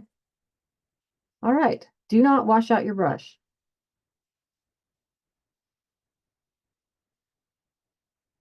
Thank you. Frank. Okay, pick up your snow. Did you go get it? Oh, that was very nice of you. Thank you so much. Is Roger asleep? He's doing BYU papers. Okay. What do I do with my snowflake stencil? Do not wash out your brush. This is my well-used stencil. I might have cleaned it beforehand. I should have. But if any of you got this, let me put it above white. You can see it better. You can see it better there. From Chris Hoy. She has several varieties of snowflakes on here. I adore this. I've used it 20 billion times. You can see I tried all different ones. On this particular project, these are the sizes of stencils that I used. I started with these 3. And then I just kind of filled, and they're going to be stenciled first with white. And then they're going to be stenciled again with the blue. That's why they all look blue right now. And then we fill in between with these little tiny ones. So just start randomly filling in with white snowflakes. You're going to need a fairly heavy application. However, What white? warm white. I mean, yeah. Do not let the stencil bleed under. Does anyone need a lesson on how to stencil without it bleeding under? If so, we'll do it right now. Anyone? Raise your hand if you need stencil help. Okay, Leslie wants stencil help. Okay.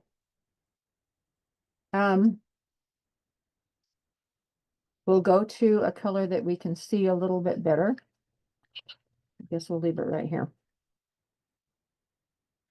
Again, these brushes with the curved dome tops work better than a flat-ended brush.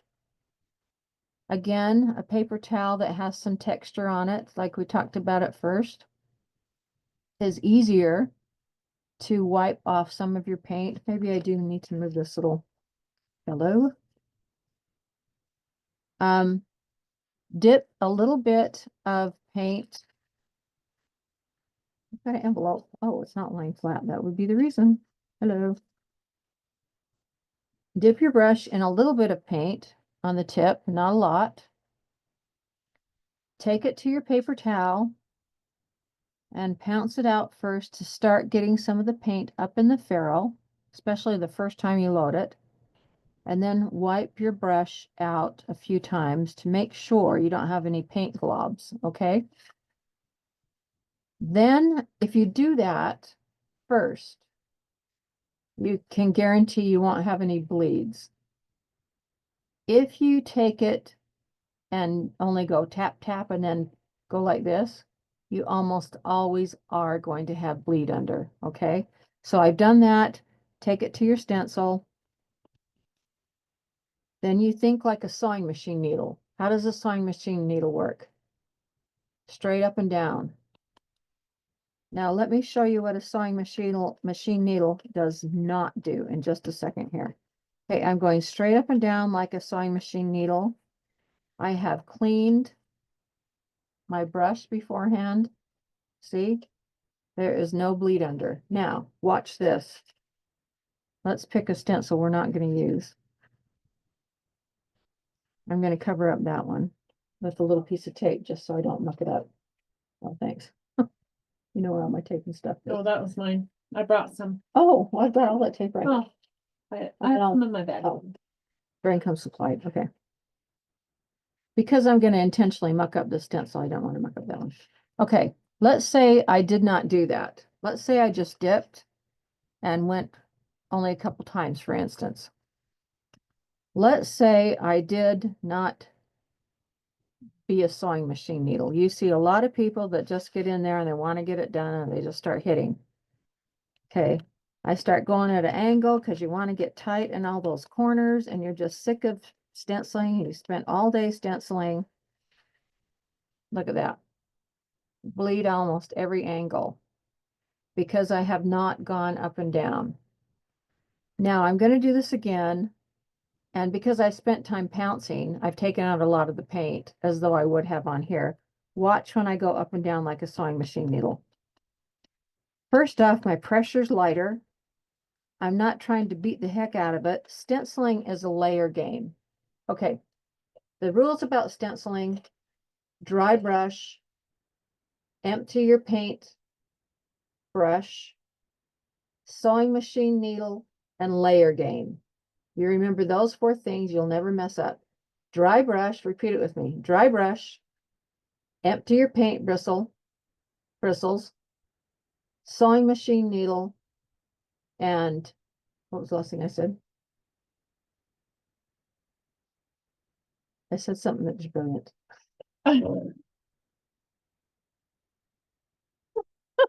Whatever I said was brilliant. And you'll never have bleed under. See, look at the difference. Can you see it? Oh yeah. Keep your, I don't know what I said, but really those are very, very important. Okay. All right. Now that we know the do's and don'ts, moving right along. Let me bring back my little friend, the snowman. Okay.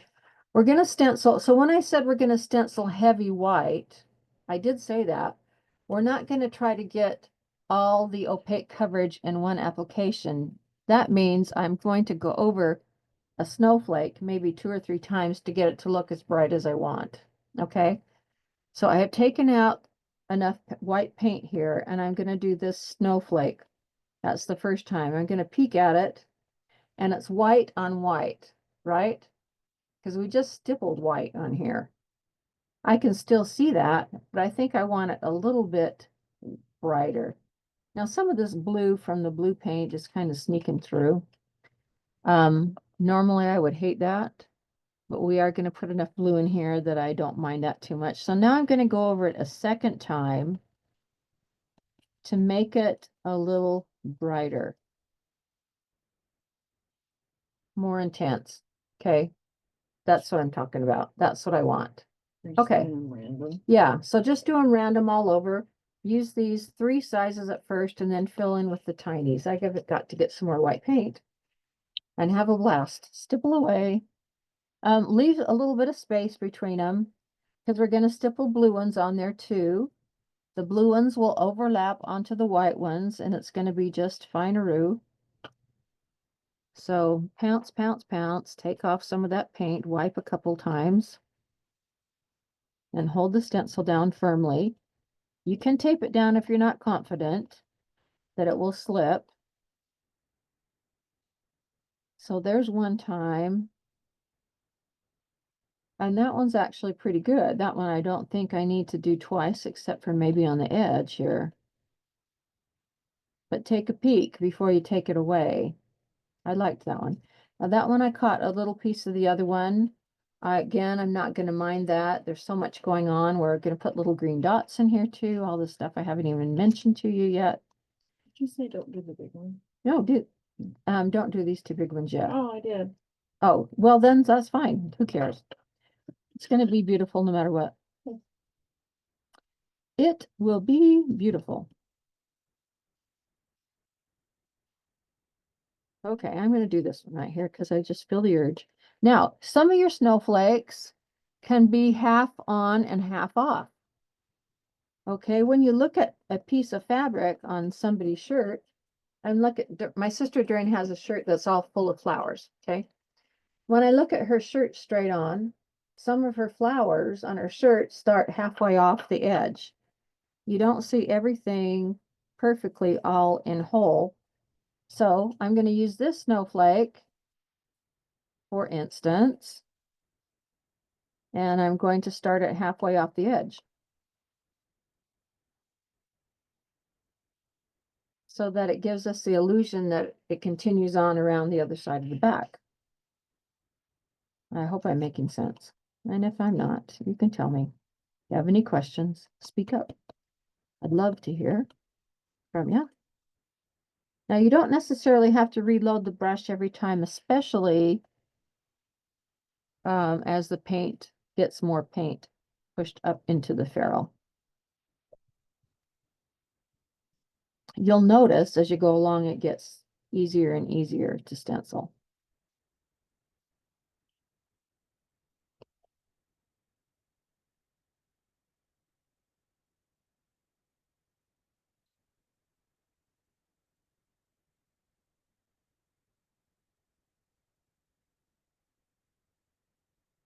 And don't try to keep them from crossing over seams, like on the band. Don't worry if some of it goes onto the very bottom band or onto the top part of the hat. That's going to really be irrelevant in the overall design.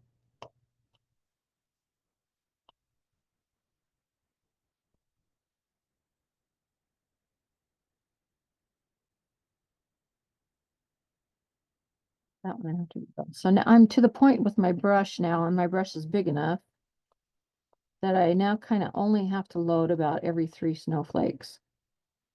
So you'll just have to use your best judgment.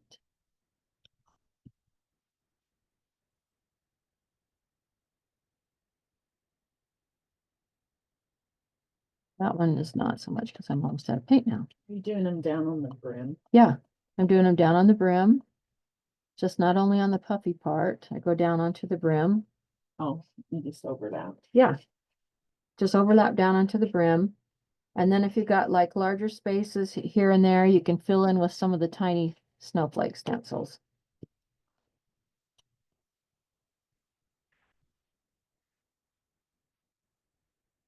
Now this is pretty subtle. This part doesn't really show up that much, but it just provides some interesting background for what's going to come next.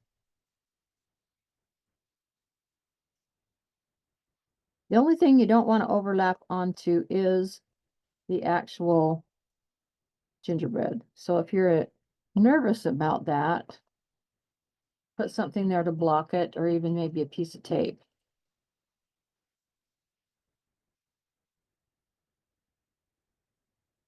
I'm going to use my big one too, even though I don't think I did last time. You talked me into it. My sister influenced me for the good.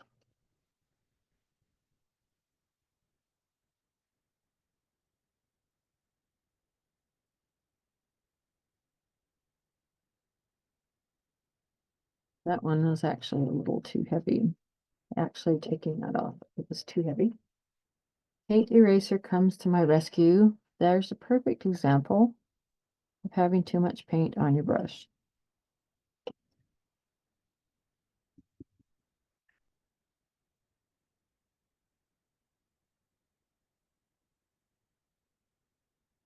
There we go again.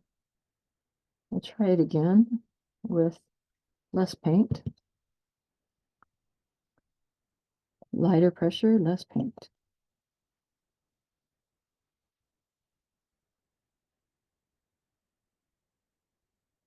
Better.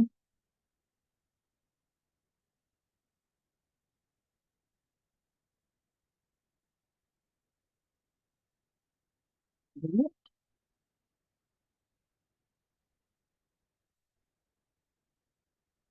Okay, now my area is pretty full. And you don't have to have every area full, but I'm going to take a couple of my tiniest snowflakes and just kind of stick them in between. And they only take a couple little splots. And some of them are going to start off the edge. Just make sure it doesn't go onto your gingerbread.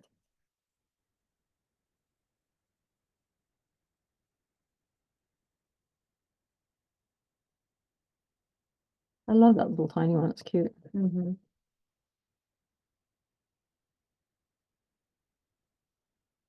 Okay. So that's enough. There's no right or wrong and as to their correct amount. But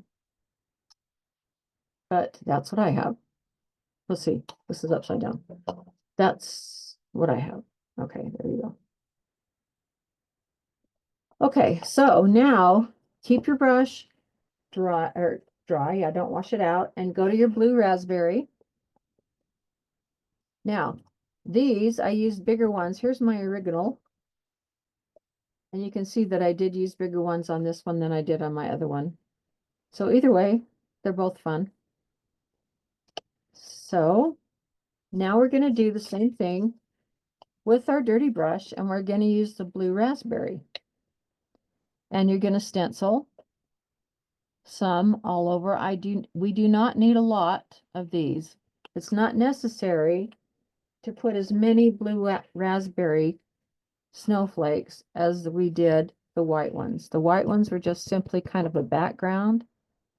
Now, the first time you load this, it's going to turn a very light blue, as you can see, because it's got so much white in it.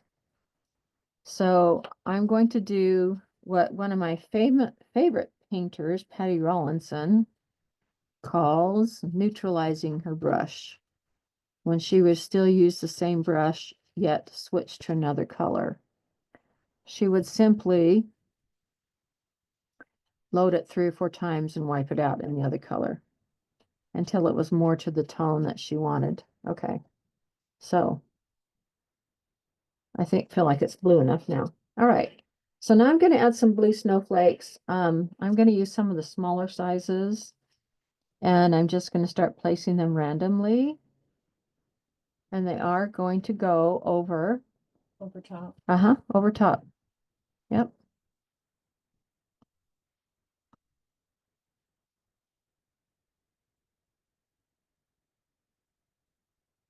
See how fun they are? They show up quite a bit.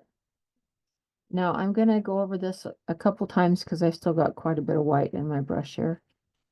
So I just want to have it show up, give it a little more pop. So you're putting different sizes over the bigger ones, or? Yep, I'm just stenciling Random snowflakes, just as though the white ones weren't there. Okay, Yeah, we're not paying any attention to what was there before.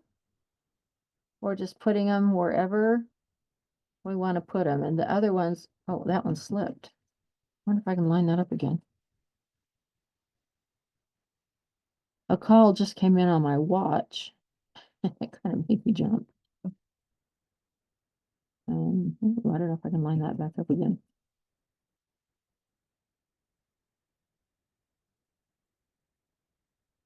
Is anybody wearing an Apple Watch?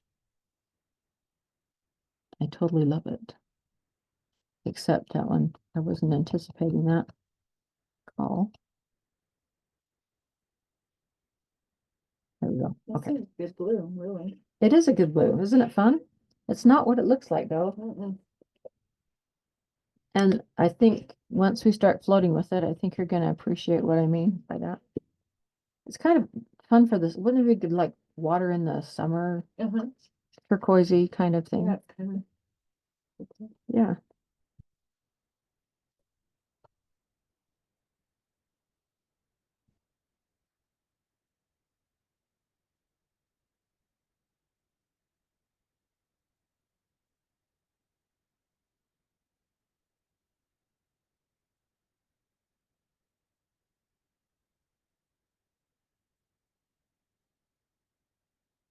It's too sloppy for my liking. Once again, I'll take it off.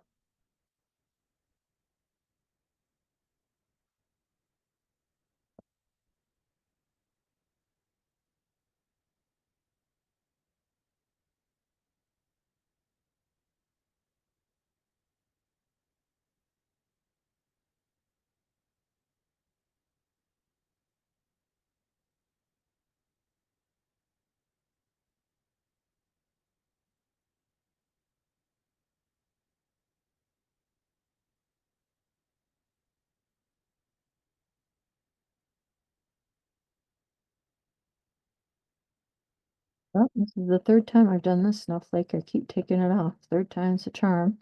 So, yes, all of us are not perfect every time. But that I mean.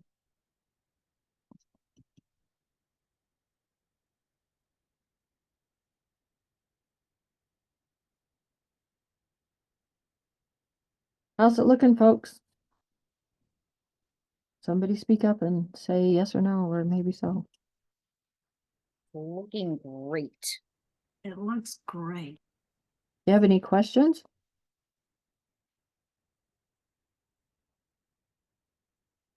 Did the stenciling tip help? Yes, very much. Thank you. Good. It seems Sewing like, machine it, needle. it seems like Dry. everybody's stencils was different things. Like some people stencil with sponges. And I kind of like that sometimes, but no, I thought the brush technique was good. I really like the brush technique because I feel like I've always been able to control it that way. I guess we like what we learn because we understand it. You know?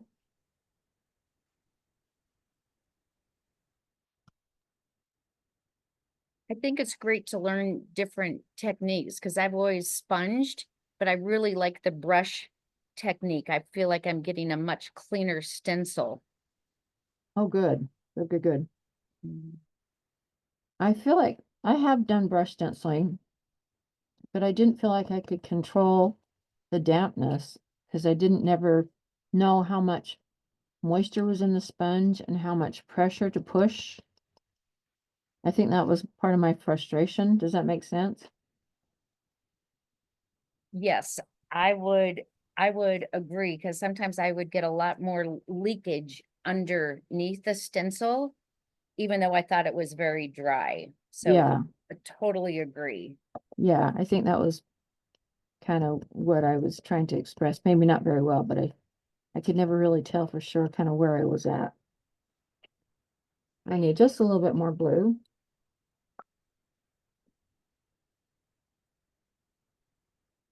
And I only need just a couple of little ones. to kind of fill in the spots that look empty.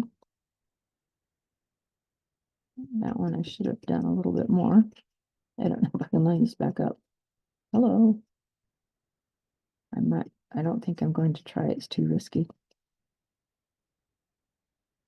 And I might start a couple coming just off the edge.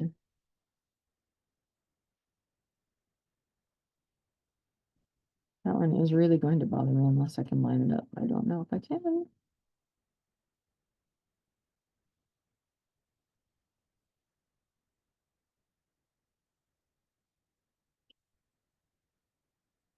I don't know if I can. Well, why don't I just take it off? Okay, there we go. I use my own eraser tip. Then it won't bug me.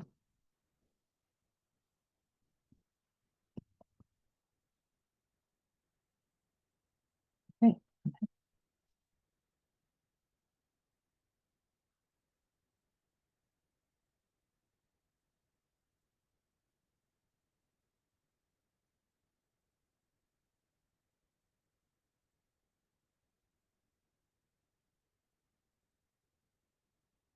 Okay, I think I'm satisfied with that. That's about where I ended up with mine. How about you guys?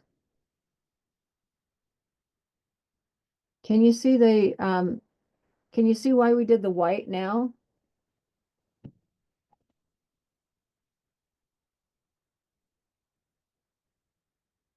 Silence is golden. Okay. Now we can wash out this brush.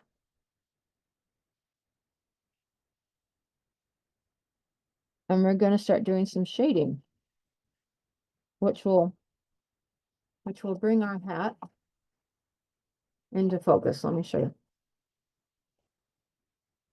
If I can. Take our hat from this to this.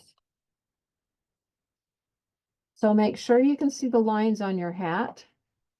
If you can't, you'll need to draw them on really quickly because we'll need them very much to focus on where we should be floating.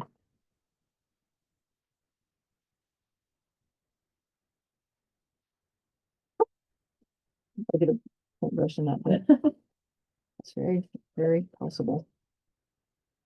Okay, I'm going to keep this guy right here as my reference. Okay, so I'm going to start with our blue raspberry. Now I want to demonstrate how to do a sheer float because I'm going to be using this throughout. I use a wet palette when I do a sheer float because I get better success that way. When you do a regular float, let me get a piece of paper.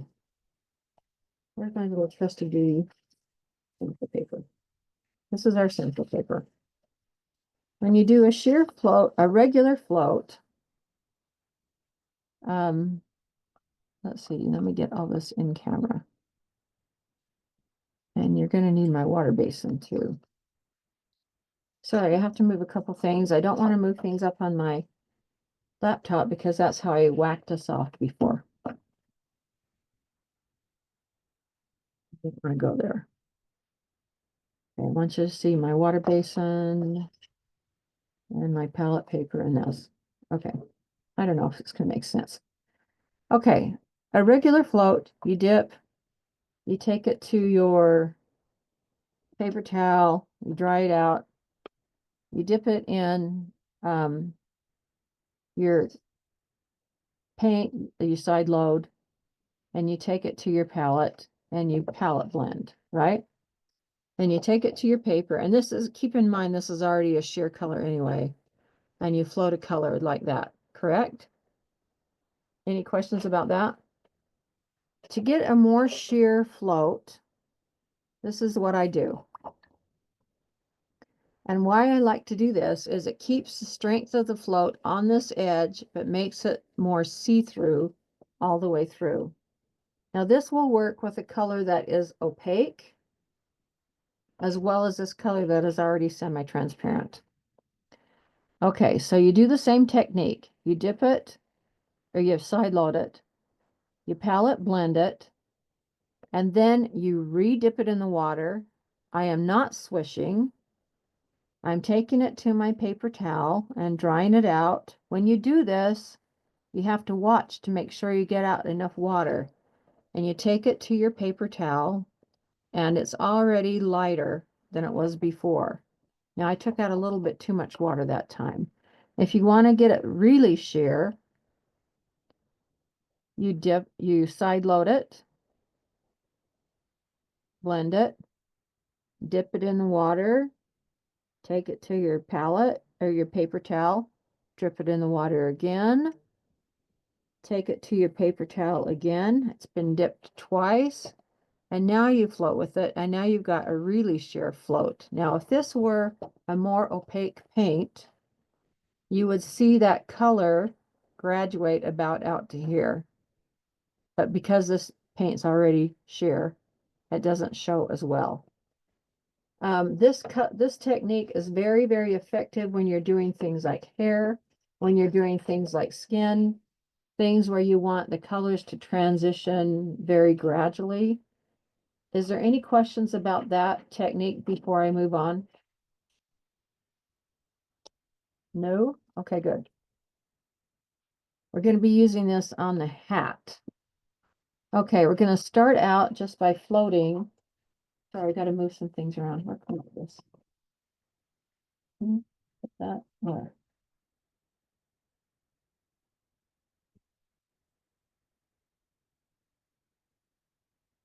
I guess it's okay right now. I just need to move over a little bit. Okay. Just because I had to move this down here. We're going to start out by floating. First off, underneath this big crease right here in the hat. And I have too much water in my brush. You're double floating it. We're going to go underneath this crease here in the hat. I don't even have enough paint in my brush right now, so that stands out. Oh, I pulled myself off camera. Somebody needs to tell me. Let's see. I don't have enough room. I gotta fix this. There we go. Okay.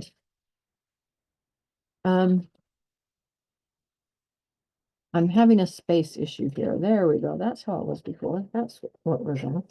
Okay. I've got so much junk spread out in front of me and not enough space to stay in the camera. All right, let me try that again. Now I have a little bit stronger color of paint. Now, I'm going to do this again. I'm going to get some color and I'm going to float underneath that area of the hat. Now, I do not necessarily really like when you have areas of your float where there's a harsh start and a harsh stop. If it looks too square to your eye, take a damp paper towel and take off the corners like that so it comes to a point. Okay? That's the first float that we're going to do of the moment. Since we cannot cross floats, the next float that we're going to do is here on the sides of the hat. This float on the sides of the hat is going to be walked out very widely. And we're actually going to do it very darkly and add some brown to our float eventually. So feel free to make this float on the sides of the hat as dark and as intense as you'd like. Although you'll be surprised to see how really intense this paint does not get. And it dries lighter than you think. All the more reason why it'd be great to do water and stuff like that, wouldn't it? Be fun.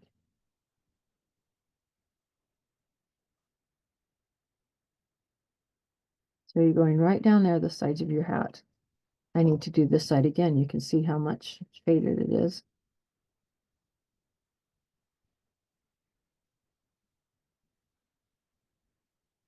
Okay. Then up here on the top of the hat, we have some little cracks. Up here where the hat is folded over. Line camera, yeah. Okay, so we're going to want to go in here. I'm going to want to capture those folds at the top of the hat. And capture those folds at the top of the hat. We've got a little fold down here under this hat, under this edge of the hat, where that kind of puffs out. We've got a little fold under here, where it puffs out under there. That whole area, in fact, is a little darker because it rests underneath one of the puffs.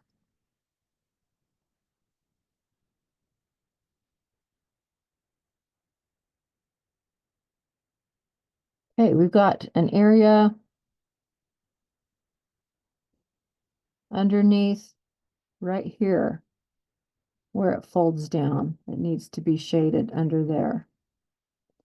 Now over here, I kind of had to make up that line right there because on the pattern, you've got your holly sitting right there. So if your line is not drawn exactly like mine, that's okay because mine was just kind of made up. In fact, some people I realize may have actually painted their holly on their hat. I don't know if you did, but if you did, I understand why you did. And there also is a little crease right there that shows up underneath the holly. Okay. That's the starting place. We also need to go. The sides of my hat are not dry yet, so I can't do that. But we need to go along the very bottom. This needs to be a super skinny float. Skinny, skinny, skinny. And so we will go as skinny as we can. I probably need to use a smaller brush. Right along the bottom here, I will go a smaller brush the next time around. And get that bottom edge dark.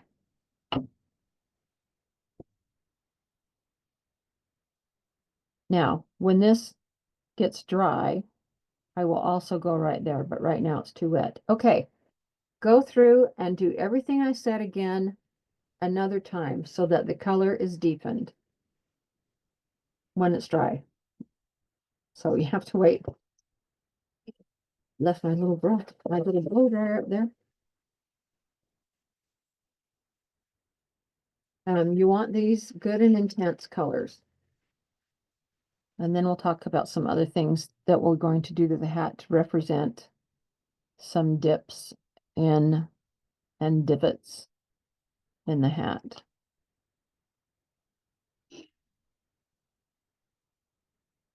Now it looks really blue.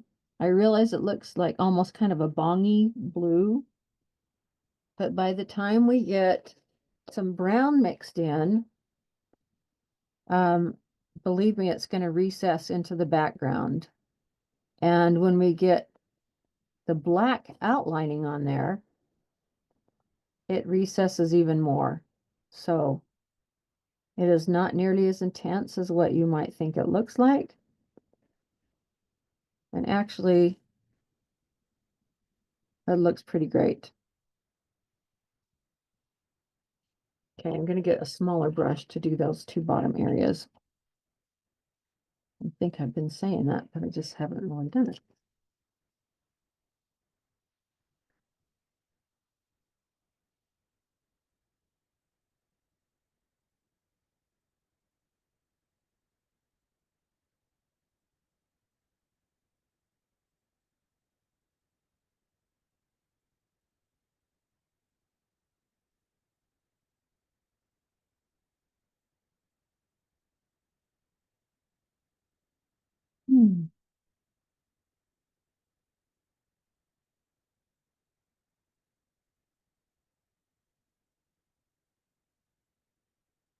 Well, this is not my.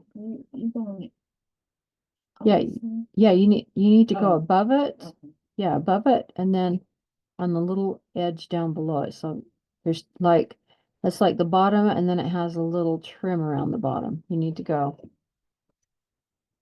Where's the brush that I really want? It's hiding from me. Why is it that I cannot find the brush that I truly, really want? Should have pulled it out beforehand. Aha, I found it. Okay. Switch. I'm sure everyone has their favorite brushes, right?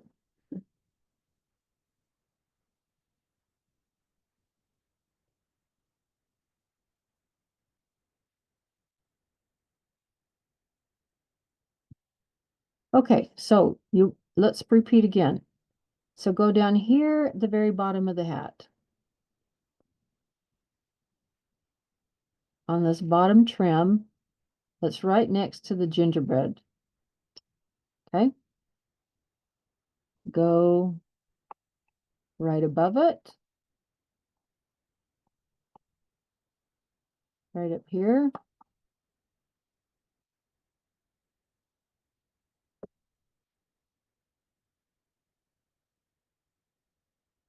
And I've already gone in these cracks twice. Those are dark enough. I need to go on my sides here, but it's wet. So we're going to move along and we're going to do our gingerbread frosting. And we'll come back to this part when it's dry. And we'll add some more depth to the hat. We're going to go a little bit more around the sides, and we'll talk about that later when some of this gets dry. Okay, the gingerbread frosting. The gingerbread frosting is very faint. Whoa. And we only need to go down in the bottom divots of the frosting. And it's done very sheerly. Anytime where the gingerbread frostings divot down is very sheer. And you might want to keep a Q-tip handy if you want to keep the edges of your floating kind of clean. So just start out. I used a smaller brush. Well, I might have used my big brush. I don't recall. So I'm going to do a double float where I blended it and then I dipped it once and then I dried it out again on my paper towel because it gets a little bit softer, and I'm going to start here kind of like at the edge, and I'm going to kind of come in and out like a U. And if I don't like how harsh it is on the ends, I'm just going to simply taper it off. Now this is darker than what I want it to be. So I'm going to take it off. I'm going to dip it one more time in the water. And I'm going to try it again. Oh, I forgot what we did. We dry brushed first. Oh, that's going to make a huge difference. I forgot. We do this step, but I forgot that we dry brushed first. Okay. I'm going to leave that one in place because that one's okay. Take out your crescent brush. We're still on this color. This is why it's so forgiving. Okay. Pardon me for forgetting. Take out a dry brush, a dry crescent brush. These are these little skinny guys that I talked about at the beginning. And get it very, very dry. And first dry brush as well as you can down into each of those little areas. It only takes a second. And boy, does it make a huge difference when you go to float, and you'll see what I mean in about 2 seconds. Because we'll dry brush this first part and we'll show you what I mean.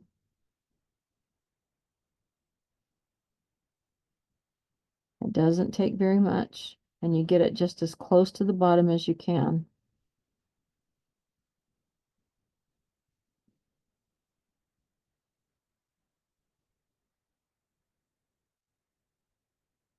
Okay, now that I've got that area dry brushed, now I'll show you how much easier it makes the floating. Again, I'm going to double, possibly triple dip my brush. This is triple dipped. And now I'll float this next area. Look how much prettier it looks. I'm just going right over. Yep. what you did. Yeah, I just went right over where I dry brushed.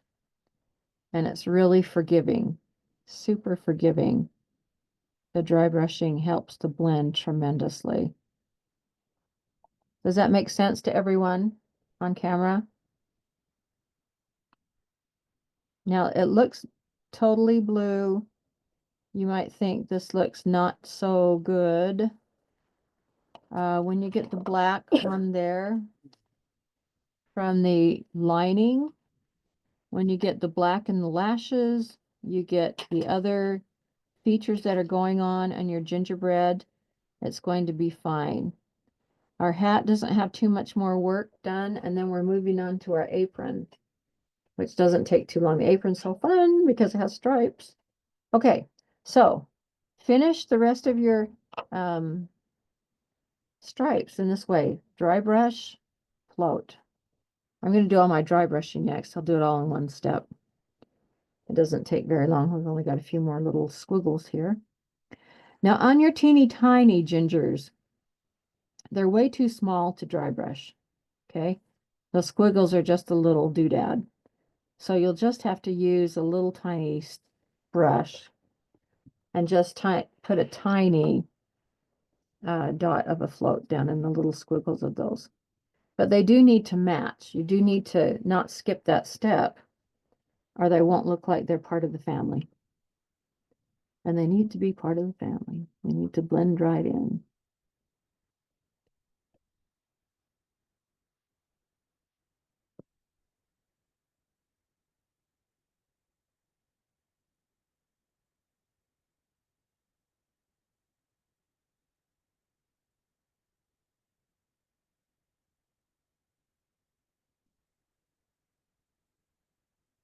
It's taking shape, folks. I can see a hat there. It needs more definition, but it's definitely a hat now, instead of just a blue blob.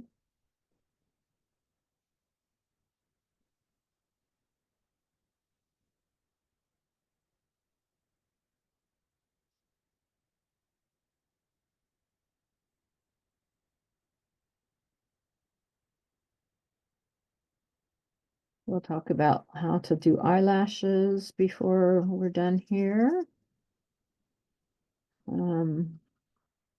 That'll be fun to do. And I'll show you how I try to get my lining super fine by rolling the brush.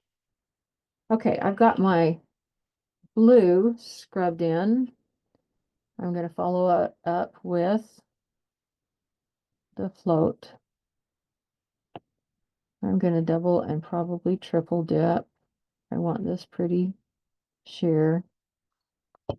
Okay, and it only takes just a tiny, gentle bit. And I am cleaning off with Q-tips as I go. Am I on camera? Okay. Yes. Okay. Tiny, gentle bit. Tiny, gentle bit. See how much faster that makes the shading go?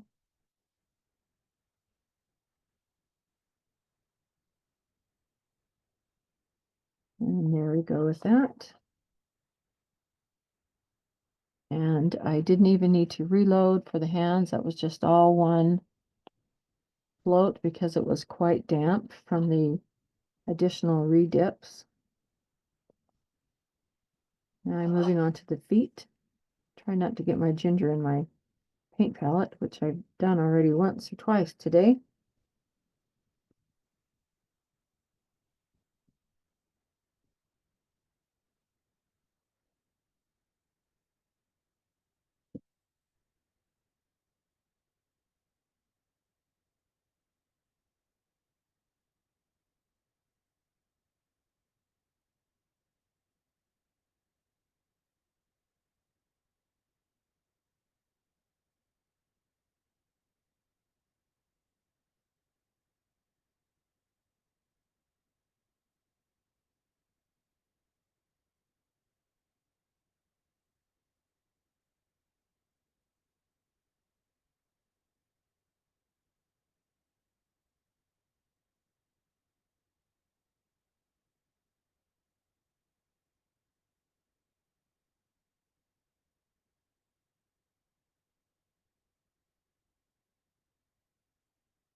Okay.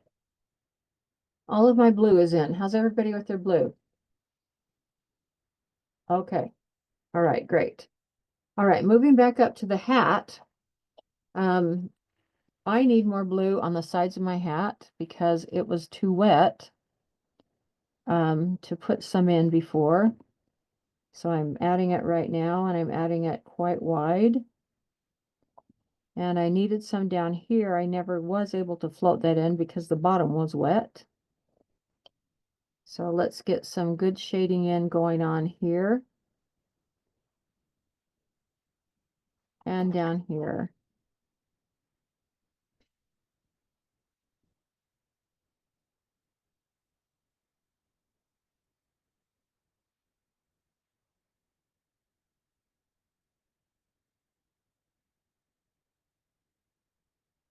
Okay, now we need to work with the sides of the puffy part of the hat. Now, we can't leave them just pure white.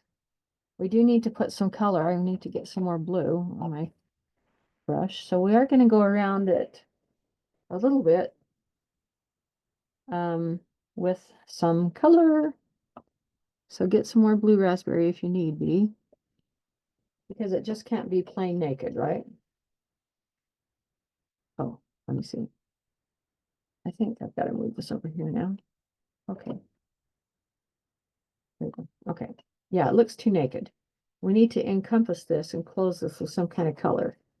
So we're going to take some blue raspberry and we're going to float a little bit around those edges with blue raspberry. And we're going to do it quite sheer. So don't be afraid to double and triple dip it. I just want a little color, just so that it's not hanging out there white. So I've double dipped this, and I'm simply going to pull some color in around the edge and tie it into that bottom. That's what I did on that side. Kind of pulled it around the corner, down around the bottom. I'm off camera, like that. Gonna do the same thing to the other side. Trying to be on camera. I'm gonna pull it down from here. I've got quite a bit of water in this brush, too much really. And I'm gonna pull it up and over here. I want a little more paint. That was almost not enough. Just goes to show how sheer this paint really is. I'm going to pull it around again. And I'm going to tuck it up into where this crack starts. And that kind of finishes it with your eye. Now we got this part on the top. We do want it highlighted white, right? Because we decided it catches the light. We don't necessarily want to cover it with blue, but we just want to introduce some blue to it. So don't go all the way to the top. Just go partially to the top on both sides. And then kind of dampen it off with your fingertip. Just kind of introduce some of it to the top, but leave the very top white. Okay, now let's examine. It's got a blue edging all the way around it. That part looks complete. It's got blue edging under here. I'm going to walk these sides out a little bit more. I want them wider because I want them to look more round and tight. This part I did not float. It does need to be darker. This whole little area needs to be darker because, quite frankly, it's sitting below and underneath this area up here. So we will darken that in just a minute with some brown. I need to make these little edges here wider. So take it, just take an examination, widen the sides here, and then put out a little dot of espresso right next to your blue on your palette. And I'll show you what we're going to do. I'll show you how we're going to walk that color out. Okay, to walk that color out wider, I put kind of a wide amount of paint on my brush. And then as I'm kind of floating it, I'm kind of pulling it outward toward the area, and then I'm sort of smoothing it out as I go. And that gets the color just a little bit wider. Okay, I've got kind of a wide amount of color on my brush. And I'm pulling it out slightly as I go down. And then I'm kind of float over it to smooth it out. And that gives me a much wider area of a float. Any questions about that? Okay. All right, I do need to take that little walk technique right out on this little band portion down here. This needs to be wider as well.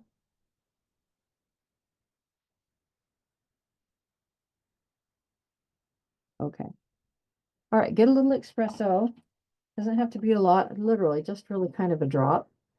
Right next to your pool of paint here. I'll show you how we're going to brush mix. Okay. So you want this color here now that's going to be underneath the band darker yet, because it still looks too bluey. Still needs to be set back even further, as is some of the very insides of some of these cracks and crevices. Okay. Oh, I forgot to do one thing. Here on the edges, we could have dry brush these in, we forgot. Here on these edges where the hat bows in a little bit, this is really the only part. We could have dry brushed that inward a little bit to make it appear that it bowed in a little bit more. Let's just take a little bit more of this blue. Let's take a little bit more of this blue and walk it out a little bit to make it look like it has a little bit more of a divot right there. There we go. It appears like it dips in a little bit more. Okay, that's good. All right. Now, yeah, you can see that right there. There we go. Okay. Now we've got blue and brown on the palette together. The way that you double blend your brush is you first dip it in brown. And I don't have very much on my brush. You can't even really see it in the camera because it blends in. Just trust me, I don't have very much. And then I dip it into the blue to completely cover the brown. Okay. Then take it to your palette and you're going to blend it together. And you can see how those two colors blend together. Now, if it's too dark of a brown, because this blue does not have too much pigment in it, dip it again in the blue and come back over here and palette blend it again until it gets to be just slightly darker. Then when you get that color that's kind of a darker blue and yet has brown in it, go ahead and bring it over to the edge of your hat. Now, you may be sitting here wondering, why didn't you just pick dark blue? That would certainly be easy to do. But where else on this figurine do you have anything else that's dark blue? Other than the buttons, which are made from the same color combination. Nothing. There isn't anything else in this piece that has just simply a dark blue. So this is one way to get that color that you need without making it look out of place or misplaced. Does that make any sense to you? Yes or no? Understand? Yes. It's a way to tie in the piece and give it the definition that it needs and the depth of color. So right now I'm just starting. I still haven't even reloaded my brush. I've still got the same mixture on my brush, right? And I've done the edges of that. Now I'm going to go into the peaks of these little divots right here. And it's shiny for me on my own camera. I'm going to touch into those divots and deepen some of those divots in the hat.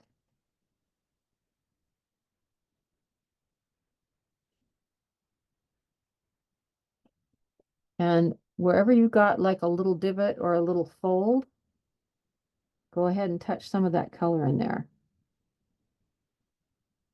And if you need to taper it off with your Q-tip, do so gladly. Now this area that we said sat behind, remember we said that? Let's make sure and get that area. Then let's get this little smiley area that goes all the way under here. I still haven't reloaded my brush. I've still got that same load of paint in here. I must have had quite a bit of water in my brush. Well, I do have a big brush. That's one of the reasons why.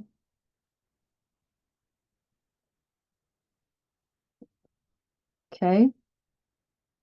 When that part gets dry, we'll come back and tuck some under the hat here. Now I've got this little area on the side where we put that divot that we just floated in. I'm going to put in a little bit of a divot, but I'm just not going to make it very big, just a tiny bit. Okay.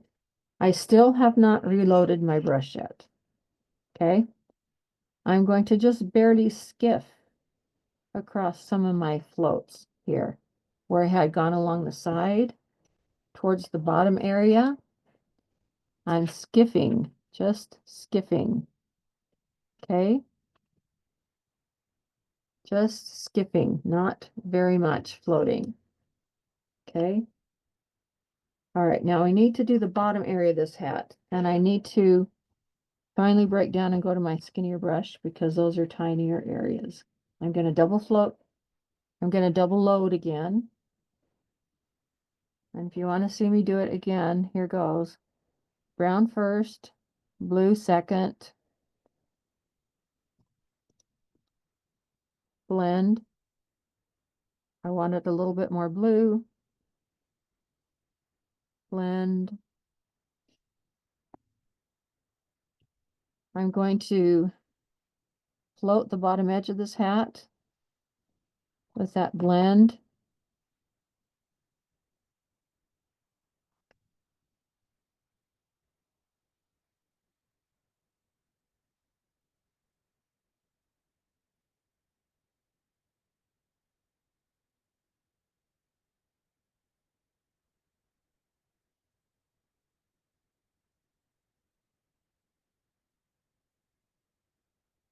Okay.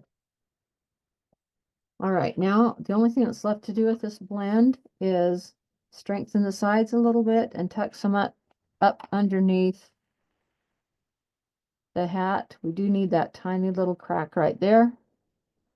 I'm going to do another load here using my bigger brush. I feel like I get a lot more distance with this brush before I have to reload. And then I'm going to double dip it and make sure it's not too ghastly dark. And I'm going to tuck color underneath here. Make sure that's plenty recessed. And I want to add a little more color to the sides here to pull that down in. Okay, now one more thing. It needs a little bit more down here on this. Mine personally needs this to be defined a little bit more.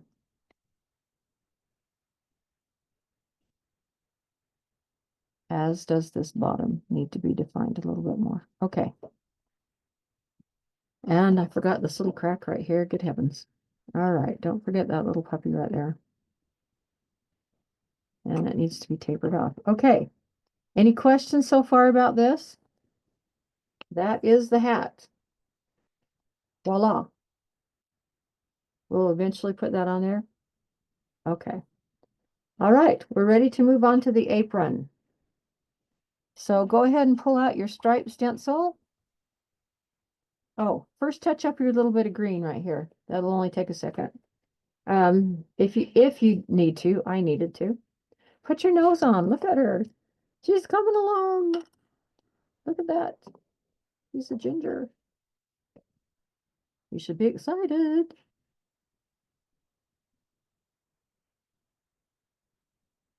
Okay. Just a little bit of green.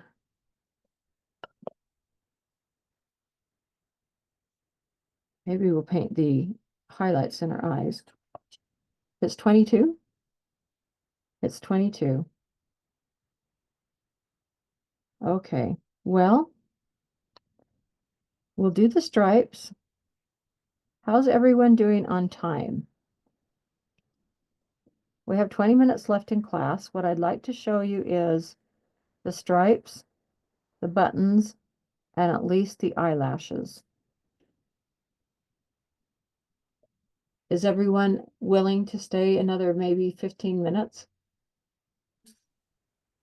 You all are? Okay. How about you, Doreen? You don't have to if you can't. Okay. Do you feel confident that you can finish the little ginger piece without any hesitation? And this little piece right here is just a dry brush shade highlight line. Are you okay with that? Oh, and I need to show you how to wrap the fairy lights on because that part's a little tricky. Okay. All right. So while this little green touch-up dries, let's take a liner brush and some warm white, and we'll put the little highlight strokes in the eyes. So you only need a tiny dot. Actually, I take that back. Let's stencil in the pupils in our eyes first with warm white. This is a reason why I appreciate these stencils so much from Chris Hoy. They helped me so much with a lot of little details like this. In fact, I stenciled all my small gingerbread eyes with these tiny oval stencils.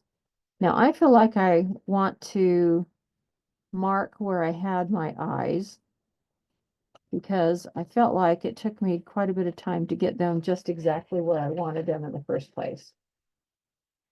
So I'm going to use some white tracing paper and put where I want those.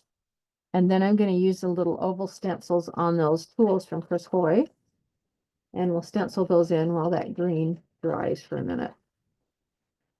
And our little ginger will come to life. Do you want to use my white? You gave us a stencil for those inside of the eyes. Oh, I did. I forgot. I don't have one, but I made one for you guys. There you go. Maybe I have one. I had an experiment model. And can I give you, does it have eyebrows with it? Yes, it has the eyebrows too. Oh, oh yeah, yeah. Steve, mine's the wrong size. Yeah, that's right. So, Is this the right size? yeah, I think yours is the right size. Mine was totally But I wrong. also have this. Yes, yours is totally correct. Woohoo.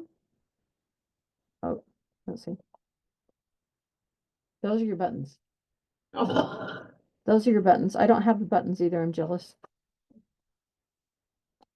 Yes, use your eye stencils here. I'll use my Chris Hoy stencils. Yes, mine were wrong. That's why I made those. See, that was the first batch. Remember, And they're already set, right? they're already set. Yeah. Remember how I said there was more than one file? Do you recall that I said that? My incorrect eye stencil was in the first file. Now you all know what it's like to design. Total trial and error. So in all seriousness, this has been said to me before, it just kills me. Somebody said to me once, because they were so upset that they had to pay so much for just a piece of paper that they had to print themselves. Well, it's just a piece of paper. I don't know why it costs so much. But all these trial and errors that I've been explaining to you, this is why. Does it make sense? I'm doing white. Warm white. Now I have to stencil mine to make sure it's right because I don't have my own stencil. Okay. Yeah, stencil these in while this dries. And don't wash out this brush. Because we'll use it for our apron. Brush. Yes, people are crazy. Fortunately, I have really, really sweet customers. That would be all of you. But I have had a couple of crazies, and it makes me stressed.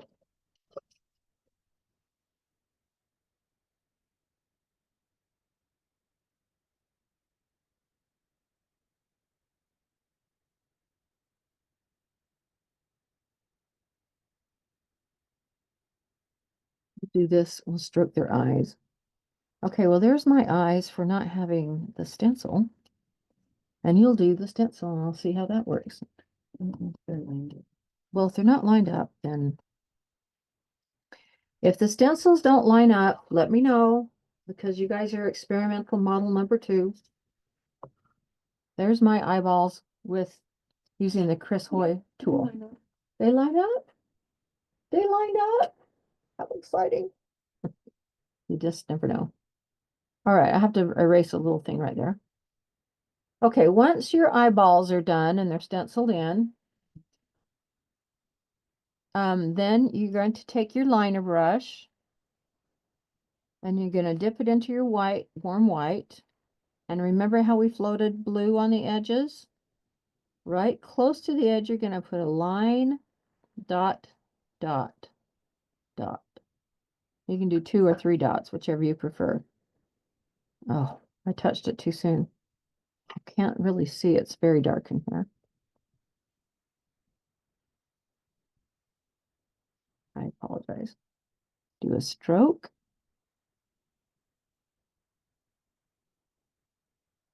That didn't turn out long enough. Dot, dot, dot. Okay, there's the beginning of your eyes. And then when that dries, I'm probably going to use this tiniest one to put the center of the pupil in. Okay, my green's dry. Let's go back to my apron stencil. I realize I'm flipping you back and forth all over the place. Did I pull out my apron stencil? I did not. Here it is. You can still use the same brush because we're going to stencil with light buttermilk. All right, now when you line up the stencil, both sides are not exactly identical, so one side is going to fit better than the other. And the way you can tell best is by the bottom row. So yeah, if it doesn't exactly match to the trim that you have on there, you can always touch up the trim. Or just move the stencil. But you want the stencil basically to cover to the bottom of the green. You want the stripes to line up in the center of the shoulder straps, right? Or come pretty darn close, right? Yeah, and then I'm just gonna have to pull it down a little bit. Yeah, you might have to adjust it slightly. But tape it as close as you can. Now this is when you will want to tape in place, because if you shift during your stenciling, you're toast. You can always shift the stencil around slightly if you pick it up and you notice there's something amiss. You can move it up slightly. Okay. All right, light buttermilk. You know all the stenciling techniques now about drying it out. We've talked about that. And go for it. I just stuck my finger in some pink paint, which doesn't really go well with green.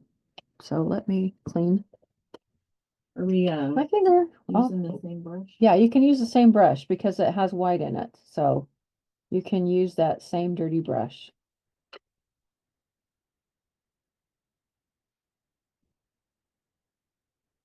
Or you can use a bigger brush. I might switch to a bigger brush just for fun. I don't know.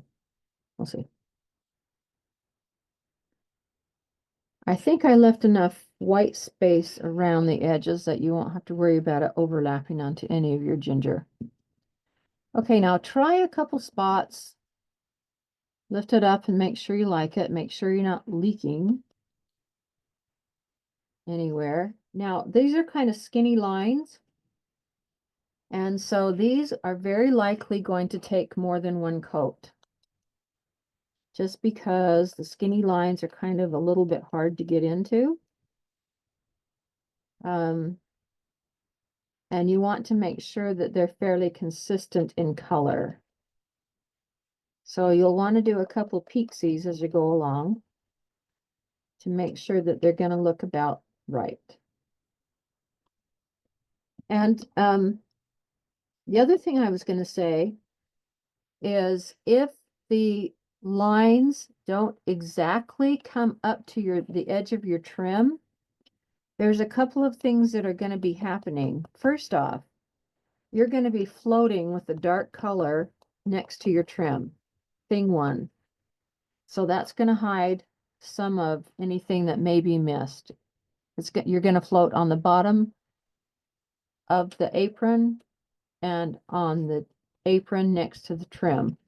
So if it doesn't meet perfectly, that's not going to show. Excuse me, I think on the pattern, did you do the highlight first Oh, yes, we did. with light citron? Yes, we did. Thank you. So, yes, I'm so glad you said that. I was just looking at the pictures. Yep, you did. I absolutely did.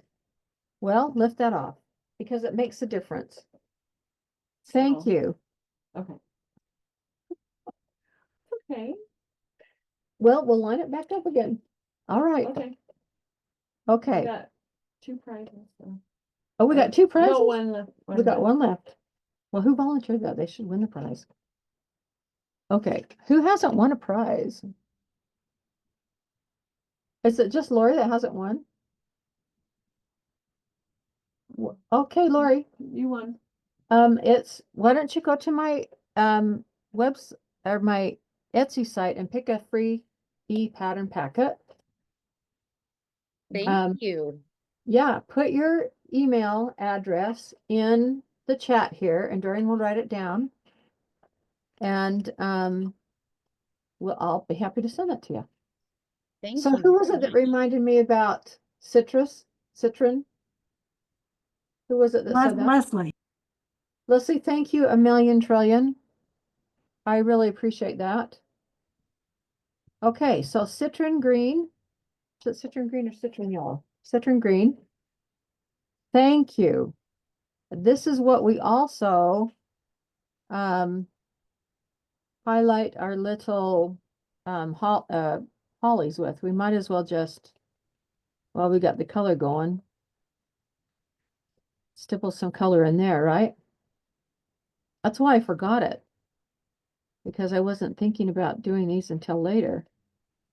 And because I'm trying to think of how to combine everything to finish on time. That was part of the other problem.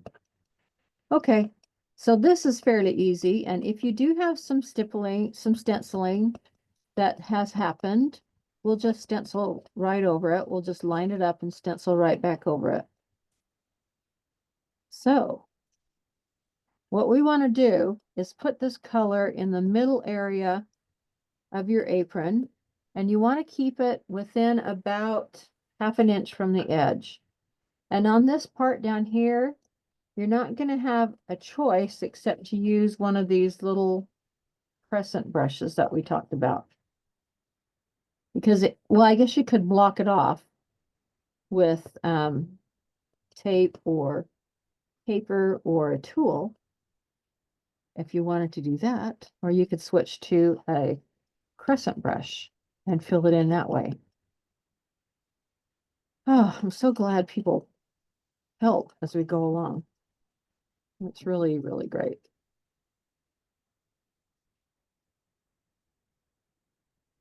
Grassy rose.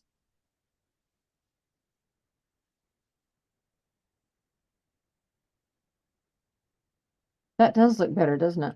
It looks happier to me. Who was it that used festive green? Are they here today? Nope. Okay. I wondered how that turned out. Somebody couldn't find this new color of green. And so we talked about using either foliage green or festive green. So I just wondered what that looked like. And either one of them would look good. Okay, down on the straps, I think I can just kind of drag some color in there like that. And they're not going to matter that much because they're not that wide. Okay, now I've got most of the color where I need it, and my brush is pretty dry. So I'm going to do what I always do, and I'm just going to start scrubbing to get that color smoothed out and even and get it more in the middle than what we've had it. Just like that.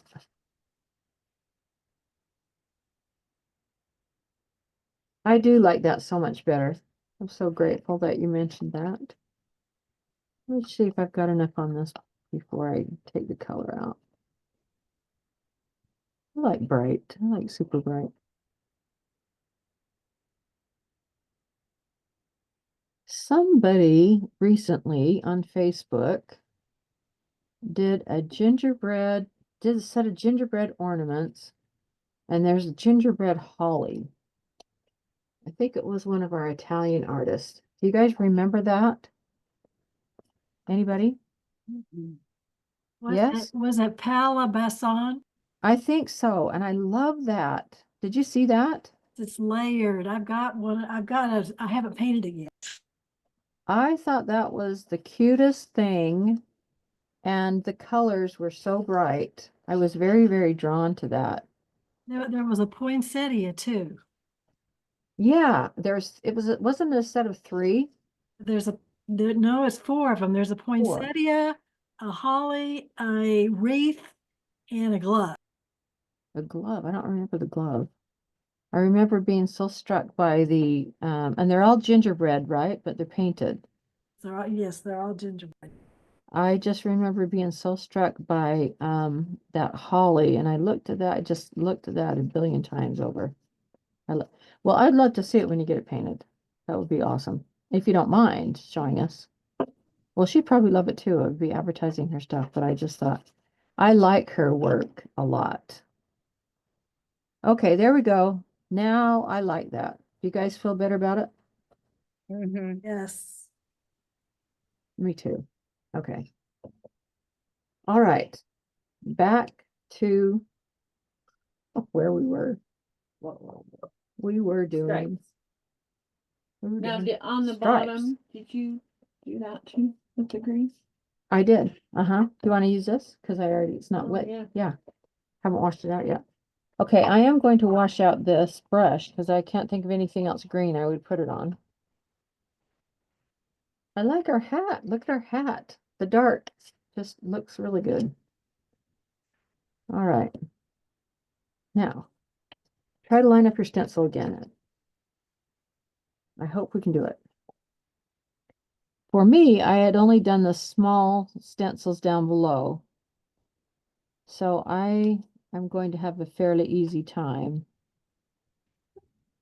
I hope everyone else has an easy time. And which brush did I start with? Good heavens. This one. Okay. Ah, Miss Sharon, yes. did you, on the very bottom, did you stipple down there? I did. I dry brushed. did? I went to a little crescent brush. like Oh, that. the little okay. Yeah, because it was toast. But if you have something that you can block it above and below, you could also Okay. do that if you don't want Okay. to switch brushes. Can you see why did I put in my pattern I need 3 or 4 of these? Did I put that on this pattern? I usually use several of these per design, but I don't know if I mentioned that. Do you have, has anyone used these before when they paint? Crescent brushes? I have not. I've used them. Yeah, Linda, you painted with me before. Do you like them? Yes, I really do. You can get in tight spots with them, really tight spots, and they're very forgiving. I love them. I just about cried, and I'm not exaggerating, when Lowell Cornell went out of business. In fact, this is a Lowell Cornell brush, and you can see that it's splitting, but I won't give up. And I just about died of joy. I found a packet of 3 Lowell Cornell liners that I had bought at a trade show years and years and years ago, that I just about danced with joy when I found. And so I like keep them really, really pristine. I've still got one that's unopened. But when King Art came out, and we learned that they were some of the same original manufacturers, now starting to make some of the same brushes, I was very glad. They're not entirely the same, but they are very, very close. So I was so grateful to have something very, very similar. Yes, this does look better on green. Good call. I like that everybody won a prize. I think that's fun.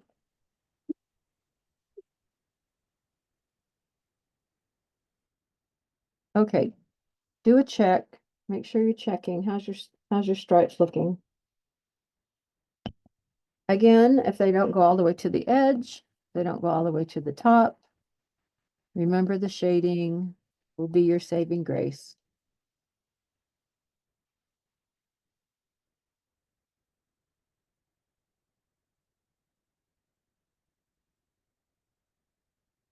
And we may not shade here in class. We probably are not going to shade here in class. We will do our Baked with Love stenciling, our buttons, our eyelashes. And I want to show you for sure how to adhere this crazy wire and put the wire on without the hole in the hands, which we don't have to have with your fairy lights. Yep, it's 3 o'clock. Drains my timekeeper.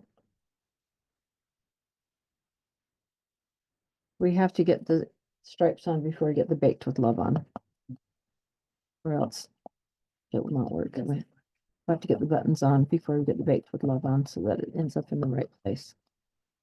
Otherwise, the Baked in Love gets up too high. And that has to go on, has to be in the right place, or else the gingerbread will cover up the Baked with Love. It's all a sequence. How do I know this? Because I did it wrong. Oh. Live and learn.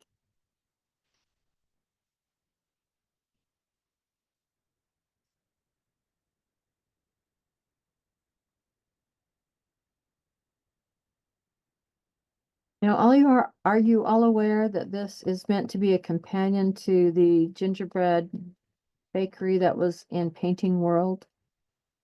Did you all see that? That base coat. Oh, you got it base coated? Oh, good. I've got it right here if you want to see it in real life. That was absolutely adorable. Oh, I thank agree. you. Thank you. It was originally intended to be just an ornament, because it was an ornament issue. And so, but then I thought, well, I need something else, you know. So that's how I came up with the bakery. And then I thought, well, what good's a bakery if it doesn't stand up? And so, you know, one thing leads to another. So there you go.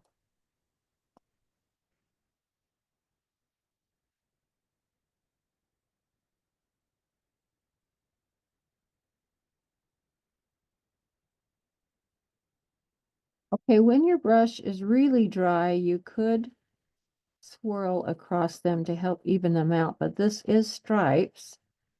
And when you do that, they could shift, so you could go up and down. You need to do it very carefully.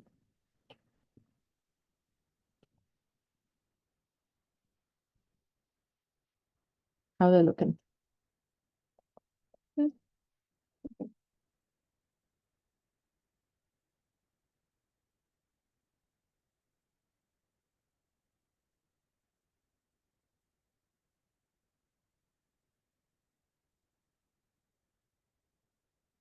Do you need help with eyelashes, or is everybody comfortable with eyelashes?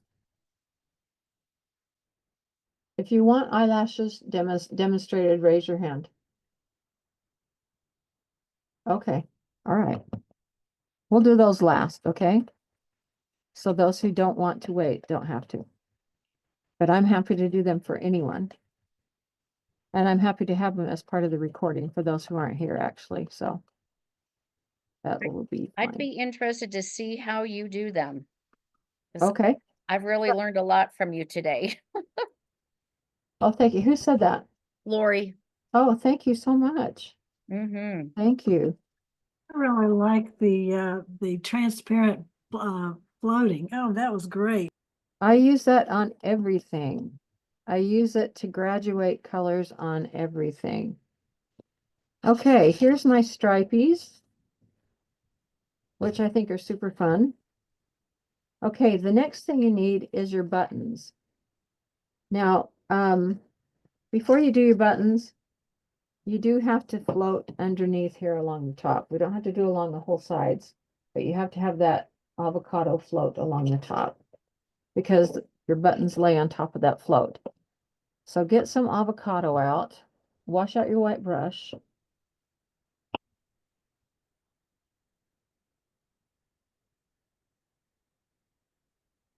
So sorry, this takes a minute, but this has to all go in sequence or you will, my stripes on here, I need one more stripe on that shoulder, which I will fix later. Other than that, my stripes look pretty good. Yeah, I would fix my shoulder stripe. Does your stripe need another shoulder? Yeah, and then I need to go up. Yeah, for some reason, I didn't do that on the first one, but on this one, that one needs another stripe. Okay, avocado, you just need to, you're going to basically float around the whole apron, but right now, for time, we are going to float the top of the apron. Hope I'm on camera.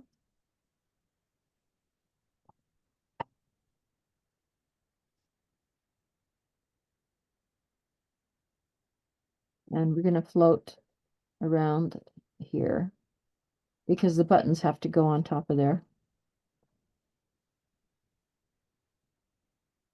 And remember to round the corners, never leave a hard corner anywhere when you do a float.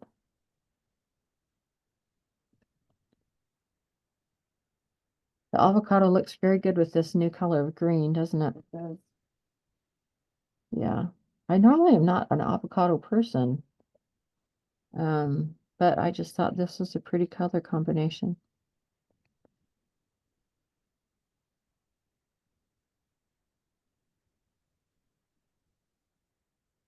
Okay, that has to dry for just a minute.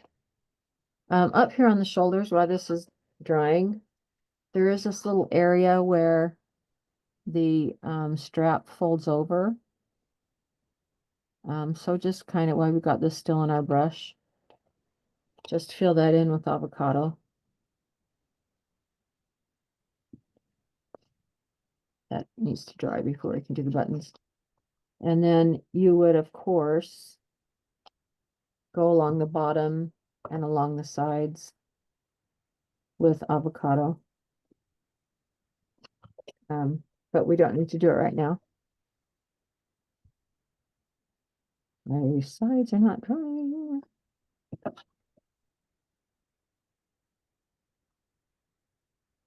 So this is what I meant when I said if your stripes don't totally touch the trim, you're going to float against it. And that's why it's not going to matter if it perfectly touches or not, because the float hides it. Okay. I'm almost dry enough there that we can do our buttons. On my buttons, my experimental model button, I only have two. Do you want to use mine? Well, yeah, or no, I'll use my circle one, which is where I got the idea from. So use yours and then I'll use my circle one. Okay. So for your button, you're going to, I think we first had to do it white so it showed up because blue didn't show up well enough. Let me see what I did. Make sure.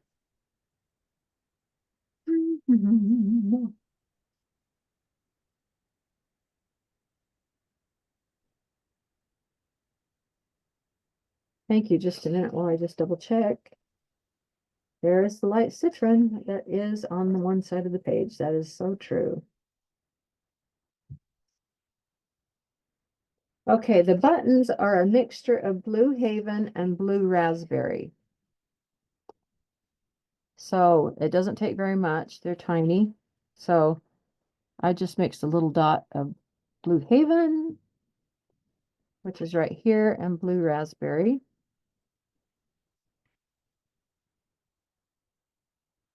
So just one dot of both. Stir, stir, stir.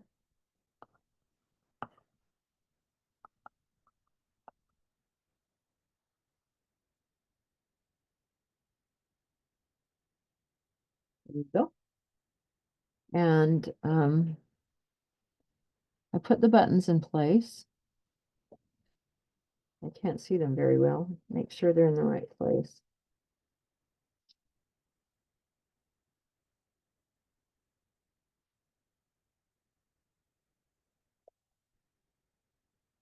I'm kind of guessing because I cannot see. I better draw them in because I can't see. You want to use my stencil? Yeah, let me use yours. Just to line it up. Just let me see your stencil so I can line it up.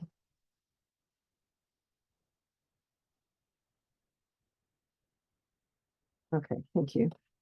If you get the buttons wrong, that's kind of not a good one to do. I can just like, because I can see through it, I've got paint on mine. Okay.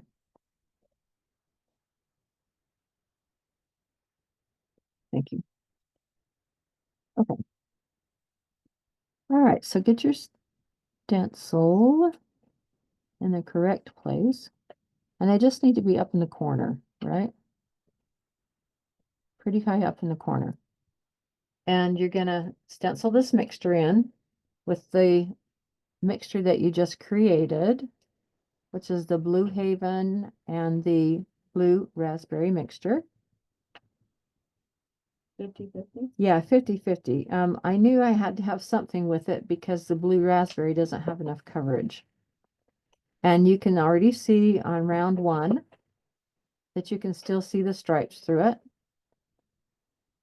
So we'll have to do a round two, which is fine.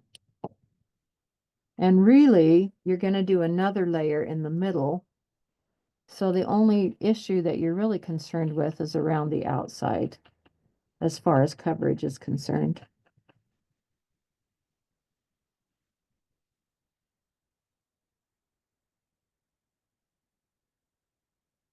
Now, the reason why these are important to put these in place first is because they are a guide for where to place the lettering for your Baked with Love. If you have your lettering too high, the buttons won't fit in place. If you have the lettering too low, your small gingers will cover up the lettering. These are spaced. Yeah. Yep. Okay. So I would possibly go over these one more time if we had more time, which we do not. Okay, then the middle button, which you have a stencil for, and I just used one of my circle stencils, is I think just plain old Blue Raspberry. Yep, I just added more Blue Raspberry to the mixture because it had some opacity to it. So I added 2 more drops of blue raspberry to it.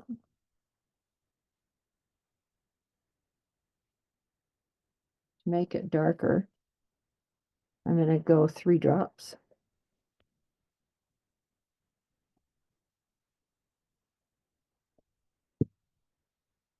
And it's interesting, just the Blue Haven that is opaque just adds whatever filler it is that makes it opaque enough to make quite a bit of a difference. Did you get your stripes? My stripes still show a little bit, but I'm going to put the middle button in and it will cover almost all of it. Okay, so then you use your second stencil, of which I'm going to have to scrape off the paint here so I can see where to put it. And do your middle button.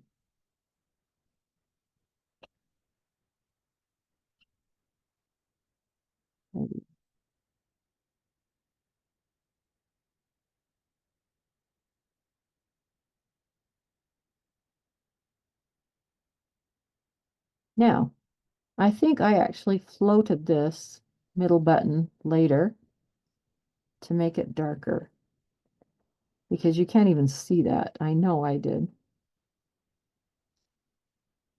I most certainly did. But we won't worry about that for right now. So go back when we have more time and float that, okay? But at least we know now where our lettering stencil needs to go. I should not have washed out my brush because I could have used it. All right, now we don't necessarily have to stencil our baked with love, but you can see that the baked needs to go right up next to the bottom of those buttons, the B and the D. Okay, the B and the D. Do you want to put the baked with love stencil lettering on right now? What I would recommend is this. Let's not rush that you want that to be straight. You know how to stencil. Okay. What I would recommend is get the green floating on the rest of your apron at home. Okay. Get your buttons floated with dark blue so they show up better and finish that last stripe. Then get your pattern out and write down right down the middle of each letter. Trace down right down the middle of each letter where they go. And then line up your stencil with that so that you're guaranteed that it's stenciled on straight. And do it like that so that we're not rushed and you don't get it on crooked, okay? Because once it's on with black, it's on. Okay? All right, so we're going to set that one aside. Okay. Are you ready for me to show you how to attach the gingerbread and the lights? Yes? Okay. I'm going to set this paint aside so I don't get gunk all over me. I'm not going to actually hot glue it because my little gingers aren't done. Okay. So I've got stuff scattered everywhere. So will you hand me, see those plastic containers right there? Yes, hand me the one on top. And just open one. And just hand me a set of lights. And your lights are in the package. And we're going to work with double-sided tape here for the demo so that I can do it without actually adhering it because nothing is glued together yet. Okay. Okay, so first off, are you okay understanding that? Okay, all right. Normally in a lot of my pattern packets that I do, the adhesives that I recommend are either E6, upside down, E6000 or Household Goop, which I really like. I've used for years and I still recommend, but they take a long time to cure and set up, but they hold forever. Good stuff. So this is still a good product. However, if you have a choice and all things are equal, I have come to love this Beacon Quick Grip stuff. It looks the same when you squeeze it out, but this stuff can set up in about 15 or 20 minutes. It's not totally done, but it's enough that you can move and you could stand it up or you can, whatever, without it sliding. This stuff, if I glued stuff on, you would want to lay it flat for at least 8 hours without it shifting. Okay. So this is what I'm going to recommend for this particular piece is to use this Beacon Quick Grip glue. Okay. Okay, so the first thing that you need to know, this is very important to memorize this in your brain, whatever it's going to take to keep this in your memory for permanent, forever, forever, forever. And I would never say this about anything that I painted except these little gingerbread pieces, which I cannot find anymore. Where are they? Oh, here they are. Do not varnish the back of your gingerbreads. Paint them. Okay. Don't leave them like this. Paint them. Do not varnish this. I have never told anybody not to varnish anything before. The reason why is because you're going to use hot glue as part of your assembly in this, and hot glue will not adhere to any surface that's varnished. It pops off in 2.5 seconds. And I am not exaggerating. You will stare at it and it will pop off and you'll want to scream. You will need hot glue along with this Beacon glue to hold these wires in place long enough to get everything secured before you glue it in place. Does that make sense? Tell me yes or no. Okay. All right. So the first thing that you're going to do is you're going to turn your gingers upside down and you're going to Beacon glue these 3 spacers in place. Now, I am going to use double-sided tape instead of, because nothing's done here. So you're going to put one in the middle of the heart on one side. You're going to glue one on the other end of heart on the other side. And you're going to put one in the middle right here at his chest. Okay. Well, sometimes this comes off with tape, but most of the time it works. Okay. All right. Does that make sense so far? Except that it's glued. Glue, glue, glue. And it hasn't been varnished back here, okay? All right. All right. You can varnish these things. That's fine. Just do not varnish the back of this. Okay. So now you got these happy little spacer bars. And they're going to sit on your ginger people like that. Okay. And you've got your writing right there. Now, I have tried a lot of different ways to wire these. And in your instructions, it tells you to feed the wire up through the hole in the hand, which this hand has a hole in. That's the way it was supposed to be. This ginger does not have a hole in the hand. It's going to look the same no matter what. So what you're going to do when you get your wire, you'll find that they're wrapped together like this. I don't know if you've undone your wire yet. Oh, I've never had a set not work. Did everybody try their sets? Oh, you have to pull out this tab. Sorry, I forgot. When you get a thing of wires, sorry, a thing of wired lights, you need to pull out this tab first. Right.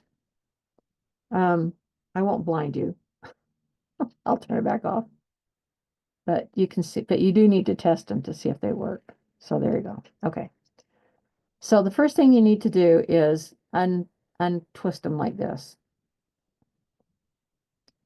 And then what you're going to do is you're going to take a bottle of, seriously, this is totally weird. Unwrap them first. Then you're going to take a bottle of varnish or something, the 8-ounce bottles, the big ones. And you're going to wrap it around that. I've tried just wrapping them around the gingers, I can't get them to look normal. Now this color, this was an older strand that I had. This was a copper colored wire. This is a silver colored wire, but they're both going to be fine. I can't remember where we got those copper ones. That was last year's version. Okay, so anyway, you're going to take a bottle like, no, we wrapped it around the smaller bottle. I forgot. We wrapped it around a smaller bottle like this, which seems a little strange. And they were kind of came wrapped like this in the first place. And you just kind of spiral it around like this, trying not to get them tangled.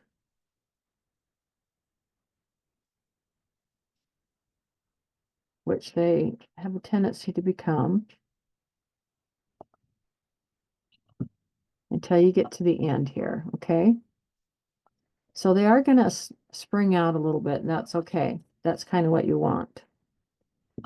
All right, then on this hand, you're going to glue the back of the wire to the ginger. Now, there's a side that looks clean and pretty, and there's this side that doesn't look so great, that has little screws here. This is the side that you want facing out. Why? Because these batteries are replaceable. And if you take a little tiny screwdriver and remove these, you can replace these batteries and you can use them for years and years. If you glue it down like that, you won't be able to access the battery pack, okay? So, with your trusty little beacon adhesive glue, you will glue this down to the back of the ginger. And I found that if you put it up about that high, because there's a bit of a lead wire here, that seems to be about the right distance, but you can play with it before you actually permanently pin it down. Okay. Then you're going to turn your ginger over. Now your ginger is going to rest below your lettering. You're off camera. Okay, off camera. Your ginger is going to rest below your lettering, which is going to be about right there. And that's why it was very important to get your buttons on to know where your lettering was, so that it doesn't sit off. The spacers of your gingers are going to be glued approximately about right here above the thumbs. Okay. Okay. All right. So, I mean, depending on exactly where you glued them back here, but that is the approximate area where they are intended to be. If you do that, your gingers will fit below the lettering, and the feet of your middle gingers should go just below the apron leg. Joanne's asking, Sharon, what is the color on the stitching on the apron? Black. Black. All the lining and the stitching and everything is black. Okay. So the feet of the gingers extend right below the bottom of the apron. The little knobs extend right above the thumbs. Now, you've got this wire on the back, and because you don't have a hole, sorry, that you've threaded it through, you are simply going to bring the wire around and have it start threading right here. Okay? Okay. If you had a hole, it would come up right through here. You don't have a hole, so you're going to start the threading right here. That means, let me take this on here so that visually we can see where that's going to be. That might help us with the placing, even though we know that's not really on there. Let me take this down so that you are going to glue this down with this beacon adhesive. This is going to be varnished. Okay. So hot glue is not going to work on here, but you're going to glue this down here with beacon varnish. I mean beacon glue. Okay, you got this and this with beacon glue. And it's coming out, and this is the thick part of the wire, and the fairy lights start about right here by the thumb. Make sense? Yes? Okay. Mhm. All right. Now we're going to flip the thing over again. We're going to make a C6 here. And we've got the wire that has been spiraled. We've got the gingers with their spacers on, and then don't glue it down yet. You're going to, your first wrap is going to actually be behind, around the heart, and around that spacer. That spacer piece is what's going to keep it in place at first. Okay. Now you're going to want to wrap it really loosely at first. If you want to tape wherever you wrap, that's fine. And this is where the spiral is going to really help you make it look better. I tried to spiral it and wrap it freehand, and it just didn't look very good. I mean, it was okay, but it just did not look so great. So this is where you can wrap it, adjust it. Now see, I've got extra over here. So you can move it down, move your spirals down further. Once you get your spirals down where you want it, what I would recommend is that you tape it in place at first so that you know you like it, and you get your adjustments just where you like it. For instance, I would tape the end piece in place. This is my end right here. I know personally, I would want this end piece to kind of come out and stick it around and end up right there. So personally, I would put a piece of tape back there temporarily to know that's about where I want it to end. And then from there, I've got a starting point. I would tape the starting point and the ending point, and then you can see where you can adjust your wire as you go along. Once you get your wire loops adjusted in the way that you like them, and you can tighten, like this loop's too big, you can tighten your loops or loosen your loops to your liking. Then you can tape them on the back. Okay, you haven't glued any of your spacers down yet, right? This is not exactly the way I want them. You're going to have to adjust it, right? Then flip it over. Then bring out your hot glue gun and put a dot of hot glue wherever you want them to be attached. Then put this glue over the hot glue. Oh. Okay. Does that make sense? Do you have any questions? Do you do the other glue over the hot glue while the hot glue is still wet? No, Or no. let it dry Yeah. first? Yeah, yeah, get your loops the way you're satisfied with them. And if you want to use a piece of tape, fine. Okay, I would. It would be easier. Flip it over. Take one piece of tape off at a time, hot glue. Take the next piece of tape off, hot glue. Oh, okay. Take the next piece of tape off, hot glue. Do you follow me? Yes. And then all your things are hot glued. Flip it over and make sure you still love it. Okay. Once you're sure you love it, flip it back over, put the beacon glue over the hot glue and over the wire. I put enough beacon glue on it so that it covered the hot glue blob and the wire. Okay. Okay. Okay. Does that make sense? Yes. Okay. Then once you're happy with all your loops, then take beacon grip, glue, glue, glue, flip it over, and glue in place. Right, this is not really a great place, but glue it where I told you to glue it, okay? Hold it in place. What I did is I took some tape after I got this in place, and I just taped it right here in 3 places just to secure it for a few hours. Does that make sense? Okay. Then on the back, I gave you a triangle hanger. Did I give you a triangle? I gave you a hanger of some kind. I think it was a silver triangle hanger. Yes. Yeah. I would not glue that on yet until you get this all assembled. And then I would tape it on first to the back and then hang it on the wall, hang it on a nail to make sure you got it centered first. Once you get the because a triangle is going to be, because the weight of this, the hat's more to one side than the other. So you don't necessarily want to put it dead center. Tape your triangle hanger on first. Make sure it's in the right place. When you're happy with it, then glue it on with your beacon adhesive and let it set for a few hours before you hang it. Any questions? No. Okay.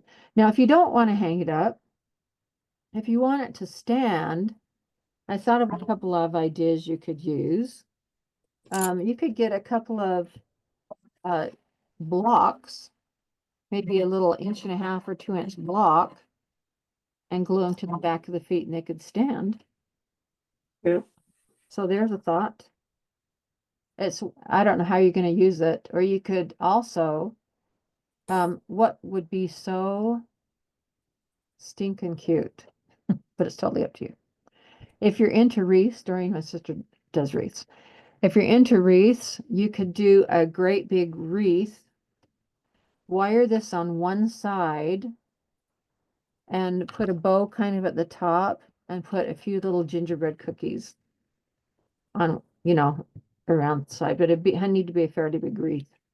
But just some ideas. So whatever you want to do for the display. So I hope all that makes sense. I'll probably forget it, but it'll be in the recording. It'll be in the recording. That's awesome. Okay, now I am willing to do an eyelash and lining demo. But other than that, I think we're pretty good on the classes. Oh, I forgot to tell you, but you comb through your instructions to pick up the things that I missed. Like you'll see on the ginger hat here, see the little green dots Right. in between. You want color to go around the whole piece, just like we did with the hands. Remember, we put the color around. We want green to be up here as well as that, as well as in the apron. That's why there are little green dots in between your snowflakes. So do that. Okay. Yeah. Make sure you put your pupils inside your irises, and they have this white has a little bit of blue float on the outside edge. On your nose, you're going to shade and highlight. Okay. Yep. Same as your red. Your reds are all going to be the same. And on your trim is really fun. You dry brush the middle. You stencil the little snowflakes. You use scarlet to base the trim, and then you just put green dots in the middle of it. So, anybody have any questions about anything specific other than the lining, which we're going to do? The line work that's going around all of the the frosting and everything, is that done with a pen or a liner? I use a liner brush. That's what I'm going to show you right now. Is that what you'd like to see? Yes. Okay, great. I love to show this part. Okay, I've got so many brushes out here. Let me clear my space off. It's driving me nuts. Also, glamour dust. We didn't talk about glamour dust. Oh, that's why she put this here. She's so good. My sister Doreen's so awesome. Has anybody used this by Deco Art before? Okay, great. Yeah, make sure you glamour dust everything because that's what gives it a little bit of zing. And so in my instructions, I told you what I did. I put it on the hat, this, on the red stuff, but you can choose where you want to put it. But it does give a little bit of extra pop, especially when the lights are on. So don't forget the glamour dust. Yay. Okay, let me clean off a little bit of area so that I can stand it because it's too crazy. Let me show you first off on a piece of paper. Excuse me, paper. just because you can see a little bit better. And we'll use black because that's usually what I use for everything. My favorite liner brushes, this one's old, very old. Sorry, I'm coughing all of a sudden because I have to talk. What's up with that? Are 10-aught brushes. And my favorite ones of all are by that company, Low Cornell, that doesn't exist anymore, but there's some very good ones out there. This is one of the jealously guarded ones that I found from that was left over from that trade show. But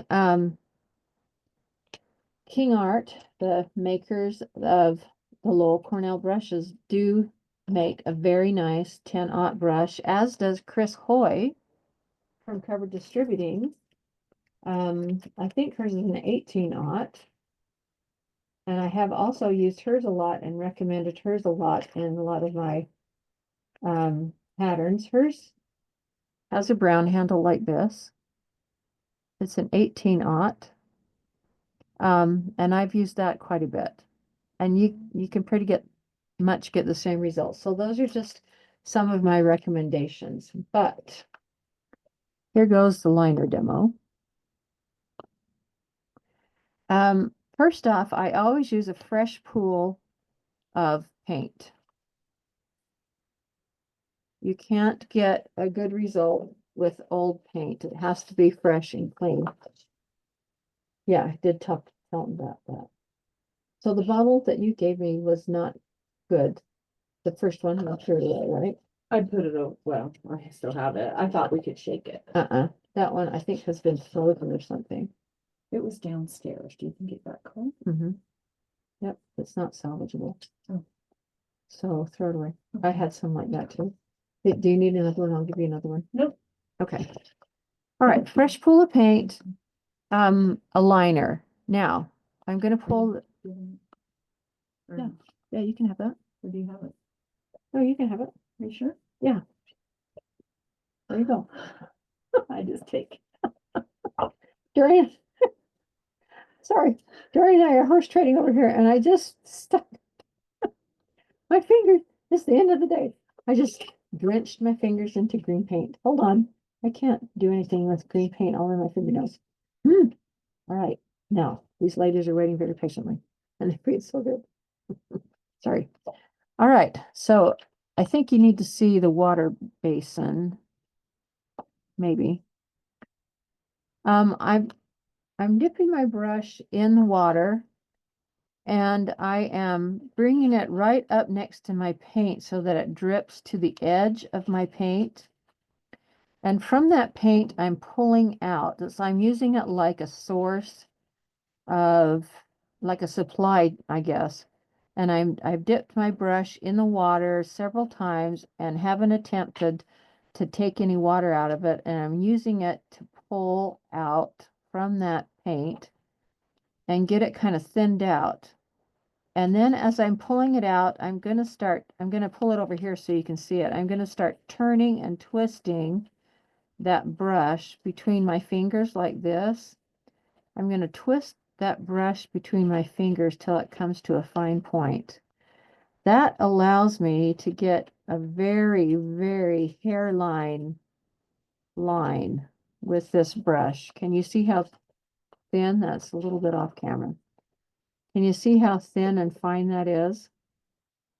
By doing that, by twisting that. Now this brush is capable of doing all kinds of lines. I can line as thick as that. I can do stroke work. That's not the best stroke, but this paper's kind of bent. As big as that. That's not even good. But I can also do lines as thin or thinner as a strand of hair with this brush. The secret is in how you load the brush. Again, let me show you again. I have dripped water from the edge into the pool of paint, and I'm twisting it as I pull it out.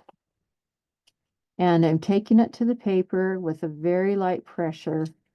I'm stroking across the paper. So first off, are there any questions about that? Okay. All right. You have to go meet your lady then. And she came. Okay. Now let me tell you the basics of how I envision an eye. And I think that Linda Clay has seen this before. A lot of people, now my eyes are kind of funky. My eyes are not like all serious and everything. That's fine.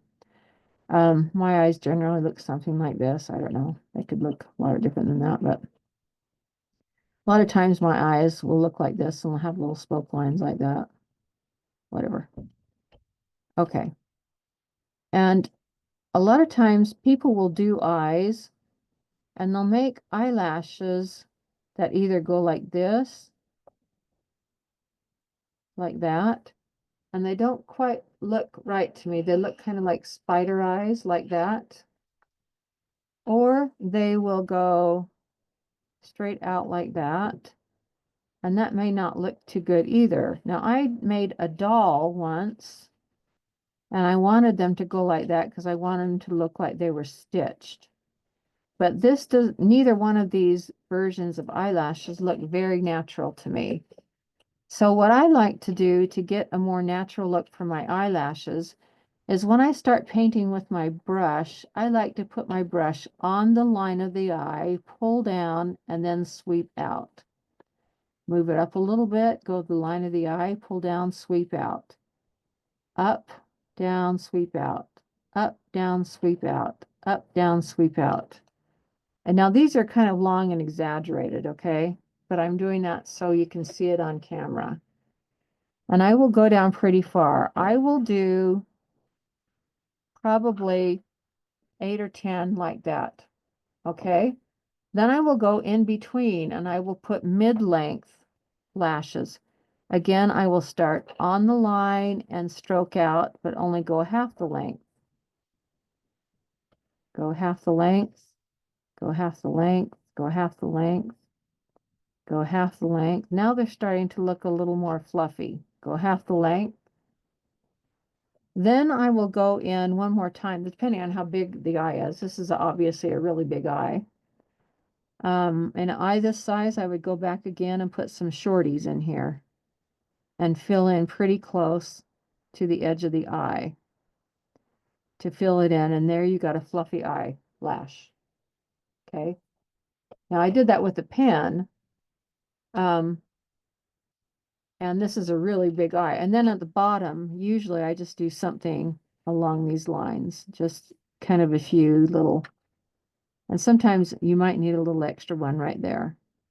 But basically the idea is follow the edge of the eye and sweep out, follow the edge of the eye and sweep out. So I'll show you on this gingerbread. This gingerbread eye is shaped like a teardrop. Okay, so, well, there you go. So on this one, I started here and swept out like that. There isn't really a round spot to go over. And at the top, I think I just put a couple top ones like that. Okay. So let me clean up my hand again, because once again, I dipped my hand in paint. Oh, I know. I'll get black on my gingerbread if I don't get it off. So let me throw this black paper away so I do not muck up my gingerbread. you want this one? You need the paper? No, I'm gonna actually do it on the gingerbread. So let me disassemble my little gingers right here that are now taped on all over Kingdom Come.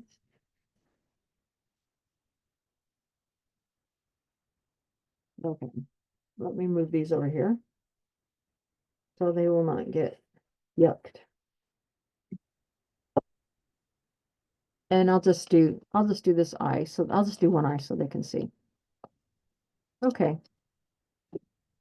So it looks kind of funny without the pupil in there, but let's just pretend we've gotten that far and we've done a pupil. And then I'll do a couple lines of stitching and lining. And it's all the same technique with the brush. Okay. So on here, I've started, I just can't see it so dark.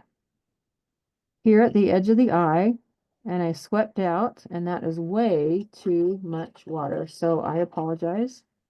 Get there. I've got to pull some more paint down into here, the mixture. I've got to get it thinner. It's got too much paint in it. Oh, it's got a bottle. It's got some water in it. We had some water that ran down. Okay, start here. Sweep out, sweep out, sweep out. Edge of the eye. Sweep out. Am I on camera? Mm-hmm. Okay. Sweep out, sweep out.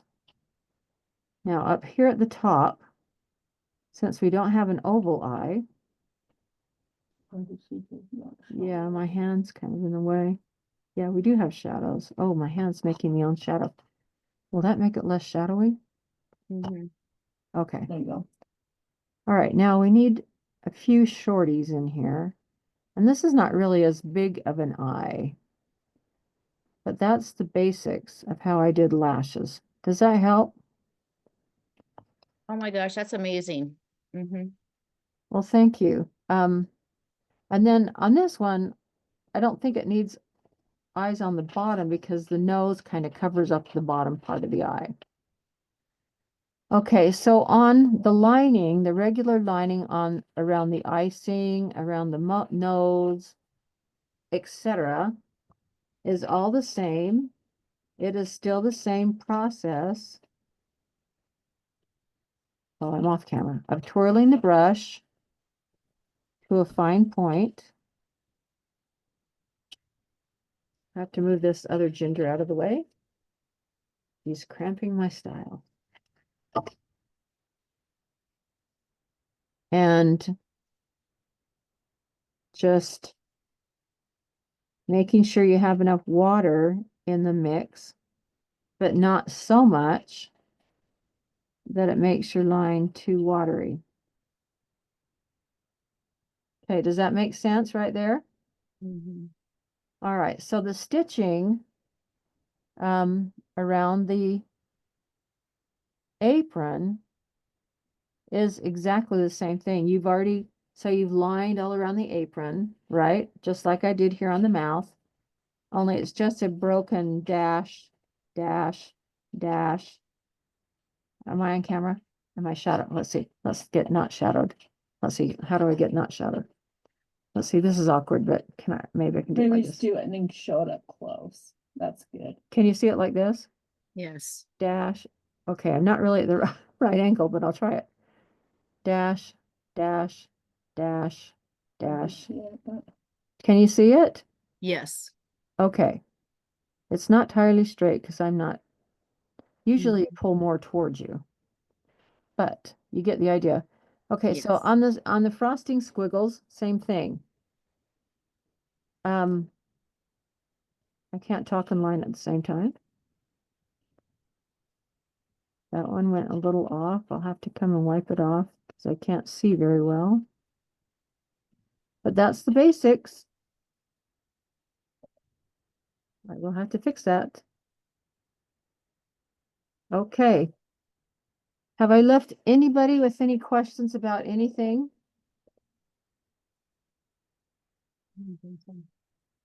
Nope. Okay. Well, I want to thank you so much for coming today. It was fun. It was fun class to design, and I love it. I love it when we can leave the mics open. Yep. Because I get to hear from you, I get to know what your questions are, and I learn. Thank you for being so patient. Thank you. Thank you for your time. This was a wonderful class. I really learned a lot. So thank This you. turned out cute. Oh, thank you. I hope you're pleased with the project and show me pictures when you're done. I love seeing how they look. And everybody does little adaptations, and so I love it. I love to see what you do. So, thank you. Thank you. You. Okay, well, watch for your prizes to be emailed or mailed, whatever the situation is, and give us some time to get this. What time is it? It's 4:00. I will probably, by the time I get my brushes cleaned and everything, I probably won't send this out until tomorrow. And remember, it's going to be in 2 pieces. Okay. Okay. Well, thank you for the prizes also. Oh my Thank you for gosh, the yes. prizes. Thank You're you. welcome. Oh, yeah. Thank you. Well, everybody have a great rest of the day. Thank you. You too. Bye-bye. Okay, we'll see you. Bye. Bye-bye.